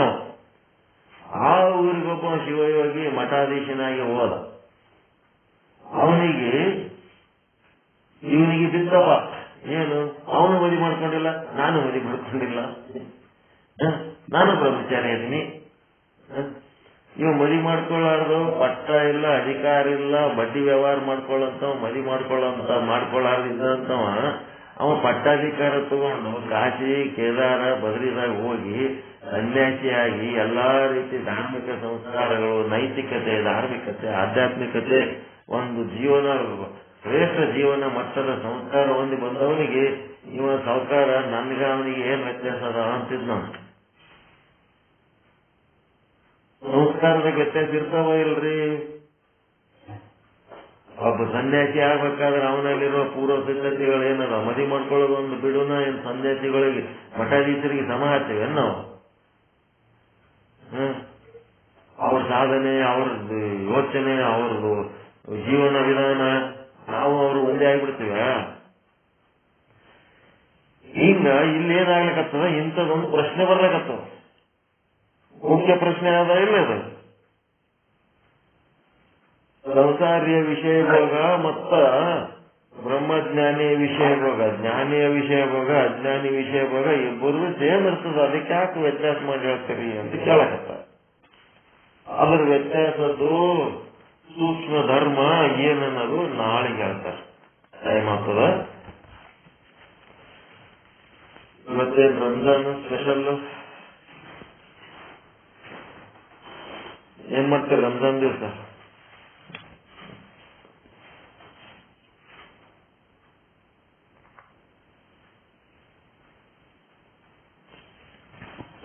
ಏನ್ ಮಾಡ್ತೀರಿ? ಏನಿಲ್ಲ. ಯೂಟ್ಯೂಬ್ನೊಳಗ ಒಂದು ಲಿಂಕ್ ಅದ ಕಳಿಸ್ತೀನಿ. ಏನ್ ಮಾಡ್ಬೇಕು? ಇಸ್ಲಾಂ ಧರ್ಮದ ತತ್ವಗಳು, ಆ ಜನರು ಆಚರಣೆಗಳು, ಅವು ಹೆಂಗ್ ಮಾಡ್ತಾರ, ಅವು ಮಾಡೋದ್ರಾಗ ಏನ್ ಸಮಸ್ಯೆಗಳದಾವ. ಧರ್ಮ ಎಲ್ಲರದು ಒಂದೇ. ಇಸ್ಲಾಂ ಧರ್ಮ ಒಂದೇ, ಕ್ರಿಶ್ಚಿಯನ್ ಧರ್ಮ ಒಂದೇ, ವೀರಶೈವ ಧರ್ಮ ಒಂದೇ, ಲಿಂಗಾಯತ ಧರ್ಮ ಒಂದೇ, ಎಲ್ಲರಿಗೂ ಧರ್ಮನ ಒಂದೇ. ಧರ್ಮ ಯುನಿಟಿ, ಅದು ಕಾಮನ್ ಅದ ಎಲ್ಲರಿಗೂ. ಯಾವ್ದಾರ ಧರ್ಮ ಸುಳ್ಳು ಹೇಳೋ ಕಾತನ್ ಮಾಡತ್ತೆ ಏನಾದ್ರು ಹೇಳ್ತದೆ ಅದು. ಧರ್ಮ ಒಂದೇ. ಸಂಸ್ಕಾರ ಸಂಸ್ಕೃತಿಗಳು ಏನದವ ಅವ್ರದ್ದು ಬೇರೆ, ನಮ್ಮದು ಬೇರೆ. ಆಹಾರ ವಿಹಾರ, ಜೀವನ ಪದ್ಧತಿ. ಈ ಜೀವನ ಪದ್ಧತಿಗೆ ಧರ್ಮ ಅಂದಿದ್ದೆ ಮೂರ್ಖತನ ಆಗ್ಯದ ಅಷ್ಟೇ. ನಮ್ಮ ಜೀವನ ಪದ್ಧತಿಗೆ ನಾವು ಧರ್ಮ ಅಂದಿವಿ. ಅದು ಏನ್ ಧರ್ಮ ಅಲ್ಲದು, ಜೀವನ ಪದ್ಧತಿ, ಜೀವನ ಶೈಲಿ ಅದು. ಧರ್ಮ ಅಂತಂದ್ರೆ ನಿಮ್ ಮನೆಯಾಗ ನಿಮ್ ಹಿರಿಯರು, ನಿಮ್ ಜಾತಿ ಮಂದಿ, ನಿಮ್ ಕುಲದವರು ಏನೇನು ಹಿಂದಲಿದ್ದು ಮಾಡ್ಕೊಂಡ್ ಬಂದಾರ, ಅದು ನಿಮ್ಗ ಏನಾಗ್ಯದ ಅದು ನಿಮ್ ಜಾತಿ ಪದ್ಧತಿ ಅಷ್ಟೇ ಹೊರತು ಅದನ್ನ ಧರ್ಮ ಅನ್ನಂಗಿಲ್ಲ. ಧರ್ಮ ಅಂದ್ರೆ ಒಂದೇ, ಕಾಮನ್, ಎಲ್ಲರಿಗೂ ಸಮಾನವಾಗಿರೋದು ಧರ್ಮ. ಬ್ರಹ್ಮಾಂಡವನ್ನು ಆಧರಿಸಿದ ಪಿಂಡಾಂಡಗಳು ಏನದವ, ಎಲ್ಲಾ ಪಿಂಡಾಂಡಗಳಿಗೆ ಒಂದೇ ಬ್ರಹ್ಮಾಂಡ ಏನ್ ಆಧಾರ ಆಗ್ಯದಲ್ಲ, ಅಲ್ಲಿ ಏನು ನಡೀಬೇಕು ಅದು ಧರ್ಮ. ಎಲ್ಲರೂ ಸುರಕ್ಷಿತವಾಗಿರ್ಬೇಕು, ಎಲ್ಲರೂ ಸುಖವಾಗಿರ್ಬೇಕು, ಎಲ್ಲರೂ ಆನಂದವಾಗಿರ್ಬೇಕು, ಎಲ್ಲರೂ ಪರಸ್ಪರ ಶುಭಾಶಯಗಳನ್ನ ಕೋರ್ತಾ ಆನಂದವಾಗಿರ್ಬೇಕು. ಅದಕ್ಕೆ ನಿಮ್ ಇಸ್ಲಾಂ ಬಾಂಧವ್ರು ಯಾರ್ಯಾರು ಇದ್ರಂದ್ರೆ ಏನು ಇಲ್ರಿ, ಅಲ್ಲ ನಮ್ ಇಸ್ಲಾಂ ಬೆಸ್ಟ್ ಮುಸ್ಲಿಮ್ಸ್ ಯಾರು ಅದಾರ ಅವ್ರಿಗೊಂದ್ ಸ್ವಲ್ಪ ಫೋನ್ ಮಾಡಿ ಮಾತಾಡಕ್ಕೆ ಏನ್ ಗಂಟು ಹೋಗ್ಯದ, ಒಂದೆರಡು ಮಾತಾಡ್ಬೇಕು. ಹಬ್ಬ ಅದಲ್ಲಪ್ಪ ಇವತ್ತ ನಿಮ್ದು, ಶುಭಾಶಯ ಹೇಳ್ತೀವಿ. ಅದ್ರಾಗ ನಿಮ್ಗೆ ಜ್ಞಾನ ಇರ್ಬೇಕು. ಹಬ್ಬ ಕೆಲವೊಂದು ದುಃಖದ ಹಬ್ಬ ಇರ್ತಾವ, ಕೆಲವೊಂದು ಸುಖದ ಹಬ್ಬ ಇರ್ತಾವ. ಮೊಹರಮ್ಮತ್ ಮಾಡಿರ್ತಾರ, ಅದು ದುಃಖದ ಹಬ್ಬ. ಅದು ಅವಾಗ ಹೋಗಿ ಈದ್ ಮುಬಾರಕ್ ಅಂತ ಹೇಳಿದ್ರೆ ಹಲ್ ಮುರಂಗ್ ಬಿಡ್ತಾರ. ಅವ್ರು ಹೊಡೆಯೋದು ಬಡಿಯೋದೇ ಅವ್ರ ಕೆಲಸ, ಹೊಡೆಯೋದು ಬಡಿಯೋದ್ ಕಡೆ ಅದು. ಮೊಹರಂ ದಿವಸ ಈದ್ ಮುಬಾರಕ್ ಹೇಳಬಾರ್ದು. ರಂಜಾನು, ಬಕ್ರೀದ್, ಈದ್ ಅಂತ ಹಬ್ಬ ಏನೋ ಅವಾಗ ಹೇಳ್ಬೇಕು. ಗುಡ್ ಫ್ರೈಡೆ ಅಂದ್ರೆ ಯೇಸು ಕ್ರಿಸ್ತ ಮಳೆ ಹೊಡೆದ ದಿವಸ, ಅದಕ್ಕೆ ಹೋಗಿ ಅದೇನು ಹ್ಯಾಪಿ ಗುಡ್ ಫ್ರೈಡೆ ಅಂತ ಹೇಳಿದ್ರೆ ಹಂಗಿಲ್ಲ. ಕ್ರಿಸ್ಮಸ್, ಹ್ಯಾಪಿ ಕ್ರಿಸ್ಮಸ್, ಇವೆಲ್ಲ ನಾಲೆಜ್ ಇರ್ಬೇಕು. ಸ್ವಲ್ಪ ಅದ್ರಾಗ ಬೇರೆ ಧರ್ಮದ ಬಗ್ಗೆ ಸಂಕ್ಷಿಪ್ತ ಪರಿಚಯ ಇರ್ಬೇಕು. ಅದಕ್ಕೊಂದು ಯೂಟ್ಯೂಬ್ ಲಿಂಕ್ ಕಳಿಸ್ತೀನಿ. ಆ ಲಿಂಕ್ನಾಗ ಇದೇ ಹೇಳ್ತಿರ್ತಾರೆ ಧರ್ಮದ ಆಚರಣೆಗಳು ಏನದವ, ಜನರು ಏನ್ ಮಾಡ್ತಾರ, ಹೆಂಗ್ ಮಾಡ್ತಾರ, ಅವೆಲ್ಲಾನು ನಾವು ತಿಳ್ಕೋಬೇಕು. ಎಲ್ಲಾ ಧರ್ಮದ ಬಗ್ಗೆ ಸರಿಯಾಗಿ ತಿಳ್ಕೋಬೇಕು. ಸಂಕ್ಷಿಪ್ತ ಪರಿಚಯ ಇರ್ಬೇಕು. ನಿಮ್ಮದ್ರಾಗ ಹೆಂಗದ, ಮೋಕ್ಷ ಪಡ್ಕೋಬೇಕಾದ್ರೆ ನಿಮ್ಮಲ್ಲಿ ಏನ್ ಮಾಡ್ಬೇಕು? ನಿಷ್ಕಾಮ ಕರ್ಮ, ನಿಷ್ಕಾಮ ಉಪಾಸನೆಗಳನ್ನ ಮಾಡಿ, ನಿರ್ಮಲ ಚಿತ್ತ, ನಿಶ್ಚಲ ಚಿತ್ತ ಸಾಧನೆಗಳ ಮಾಡಿ, ವಿವೇಕಿಗಳಾಗಿ, ವಿರಾಗಿಗಳಾಗಿ, ಈಗೆಲ್ಲ ಏನೇನ್ ಪದ್ಧತಿಗಳದಾವ ಹಂಗ ಅವ್ರದ್ರಾಗನು ಏನ್ ಪದ್ಧತಿ ಅದಾವ, ಅವ್ರೇನ್ ಫಾಲೋ ಮಾಡ್ಲಕತ್ತಾರ, ಅದರ ಬಗ್ಗೆ ನಾವು ಗೌರವಿಸುವಂತ ಗುಣ ಬರ್ಬೇಕಾದ್ರ ಮೊದಲು ಅವು ಏನ್ ಮಾಡ್ಲಕತ್ತಾರ, ಎದಕ್ ಮಾಡ್ಲಕತ್ತಾರ ಅನ್ನೋದು ತಿಳಿದ್ರೆ ನಮಗ ಅದ್ರ ಬಗ್ಗೆ ಗೌರವ ಬರ್ತದೆ. ತಿಳಿಲಾರ್ದಕ್ಕೆ ಏನಪ್ಪ ಒಬ್ರಿಗೊಬ್ರು ಗುದ್ದಾಡಿದೆ ಅವ್ರಿಗೆ ಇವ್ರ ಬೈ, ಇವ್ರಿಗೆ ಅವ್ರ ಬೈ, ನಮಗೆ ಸರಿಯಾಗಿ ಗೊತ್ತಿಲ್ಲ. ಹೀಗಾಗಿ ಏನ್ ಮಾಡ್ಬೇಕು? ಜಗತ್ತಿನ ತುಂಬ ಗುರುಗಳದಾರ. ಯಾವ ಆಚಾರ ವಿಚಾರಗಳು ಒಬ್ಬರ ಮನೆಗೆ ಹೋಗಿ ಏನ್ ನಡ್ತೀರಿ, ಹೆಂಗ್ ಮಾಡ್ಲಕತ್ತೀರಿ, ಹೆಂಗ್ ನಡೆದ, ಕರೆದ್ರೆ ಬರ್ತೀರಿ, ರೊಕ್ಕ ಕೊಟ್ಟರು ಬರ್ತೀವಿ, ಪೂಜೆ ಮಾಡಿದ್ರು ಬರ್ತೀವಿ. ಅಯ್ಯೋ ಯಾರಿಗೇನ್ ಕಡಿಮೆ ಬಿದ್ದ ನಡೆ ಅಕ್ಕಡಿ, ಇವ್ರ ಪೂಜೆನೂ ಬೇಡ, ಇವ್ರ ಕರೆಯೋದು ಬೇಡ, ತಮ್ಮ ದುಡ್ಕೊಂಡು ಸಿಗ್ಲಕತ್ತಾರ. ಪ್ರಾಣಿ ಬದುಕು ನಡೆದು ಆಧ್ಯಾತ್ಮಿಕ ಜಾಗನೇ ಜೀರೋ ಆಗ್ಬಿಟ್ಟ.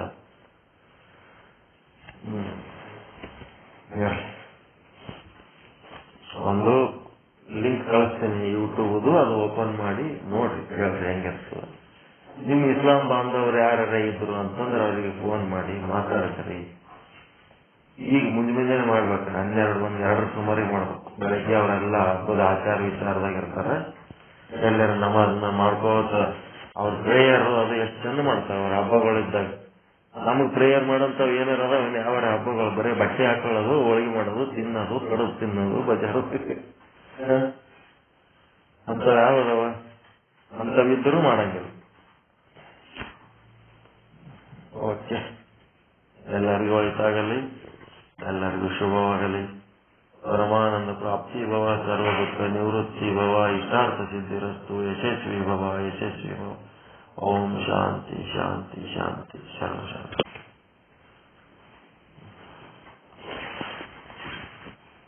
ಇಂದಿನ ಪಾಠ ಬಹಳ ಪ್ರಾಮುಖ್ಯವಾಗಿತ್ತು, ಇಂಟ್ರೆಸ್ಟಿಂಗ್ ಆಗಿತ್ತು. ಇವತ್ತಿನ ಪಾಠದೊಳಗ ದೃಷ್ಟಾಂತಗಳನ್ನ 5 ದೃಷ್ಟಾಂತಗಳನ್ನ ಕೊಟ್ಟು ನಮ್ಗ ಜ್ಞಾನಿಯ ಸ್ಥಿತಿ ಮತ್ತು ಅಜ್ಞಾನಿಯ ಸ್ಥಿತಿಯನ್ನ ತಿಳಿಸಿಕೊಟ್ರು. ತಿಳಿದು ಕಳ್ಳನ ಸಂಘ ಮಾಡಿದ್ರೆ ಹೆಂಗ ವಿಷಯ ಭೋಗದಲ್ಲಿ ದೋಷ ದೃಷ್ಟಿ ಇರಬೇಕು, ಮತ್ತ ಬದ್ಧಮುಕ್ತ ಮಹಿಪಾಲನಂತೆ ನಾವು ಇದ್ದದ್ರಲ್ಲೇ ತೃಪ್ತಿ ಪಡಬೇಕು, ಸಂತೋಷ ಪಡಬೇಕು, ಸ್ವಲ್ಪ ಭೋಗದಿಂದ ಸಂತೋಷ ಪಡಬೇಕು. ಮತ್ 3ನೇ ದೃಷ್ಟಾಂತ ಅಂದ್ರ ಶೂಲವನ್ನಿರುವ ಪುರುಷನ ಭೋಗದಂತೆ.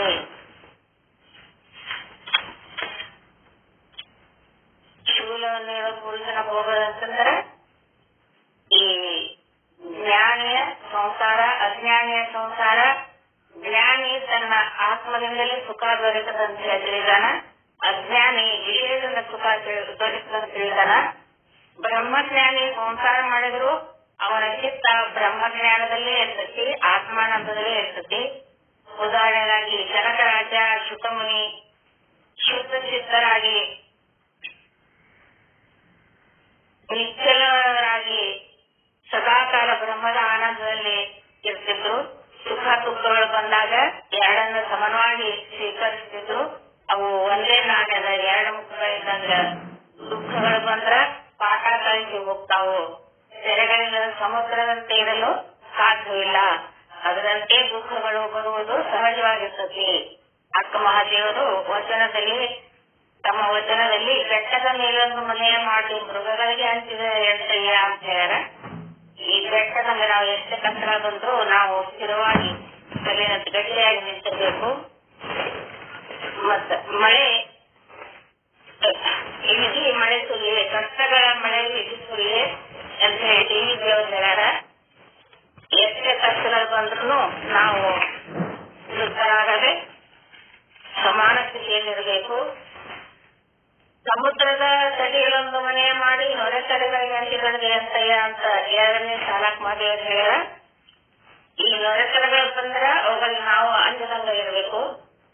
ಸಮುದ್ರದ ಅರ್ಭಟಕ್ಕ ನಿರ್ಲಿಪ್ತವಾಗಿರುವ ಆಕಾಶದಂತೆ ಇರಬೇಕು.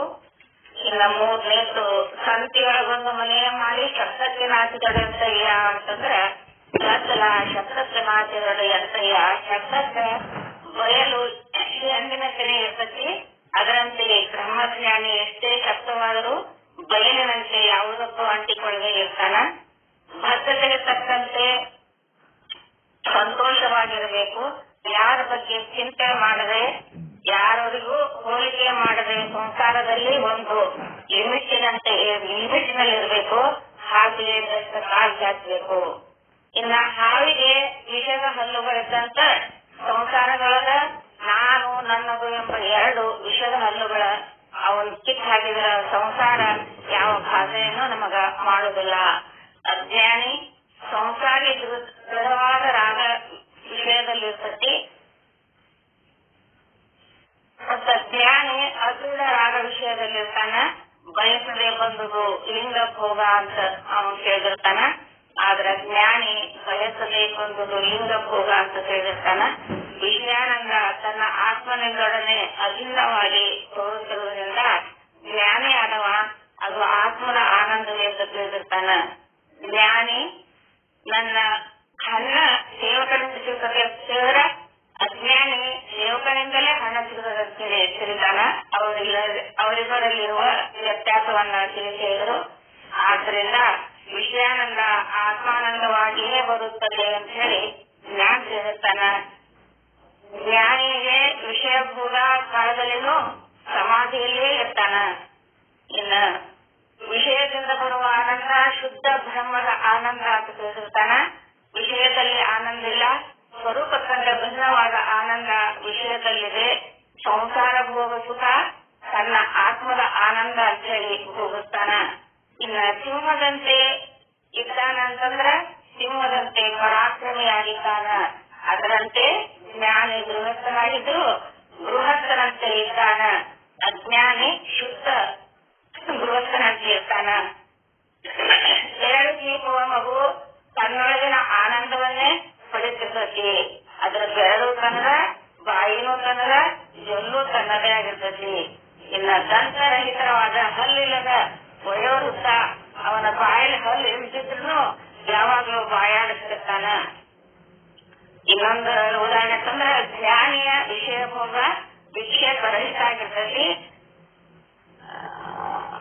ಅದು ನಾಯಿಯ ತಲೆ ಬುರುಡೆಯಲ್ಲಿ ಹಾಕಿದ ಹಾಲಿನಂತೆ ಅಯೋಗ್ಯವಾಗಿರ್ತತಿ. ಅದರಿಂದ ಅದು ಕುಡಿಯಾಕ ಬರುವುದಿಲ್ಲ, ಅಯೋಗ್ಯ ಆಗಿರ್ತದೆ ಅಂತ ಹೇಳಿ ನಾನಾ ವಿಧವಾದ ಅನೇಕ ಉದಾಹರಣೆಗಳನ್ನು ಕೊಟ್ಟು ನಮಗೆ ಈ ಜ್ಞಾನಿ ಅಜ್ಞಾನಿಯ ಬಗ್ಗೆ ದೃಢವಾದ ಜ್ಞಾನ ಆಗುವಂಗ ನಮಗೆ ತಿಳಿಸಿಕೊಟ್ರು. ಅವರಿಗೆ ಅನಂತ ಧನ್ಯವಾದಗಳು. ಇನ್ನು ಮುಂದೆ ಯಾರ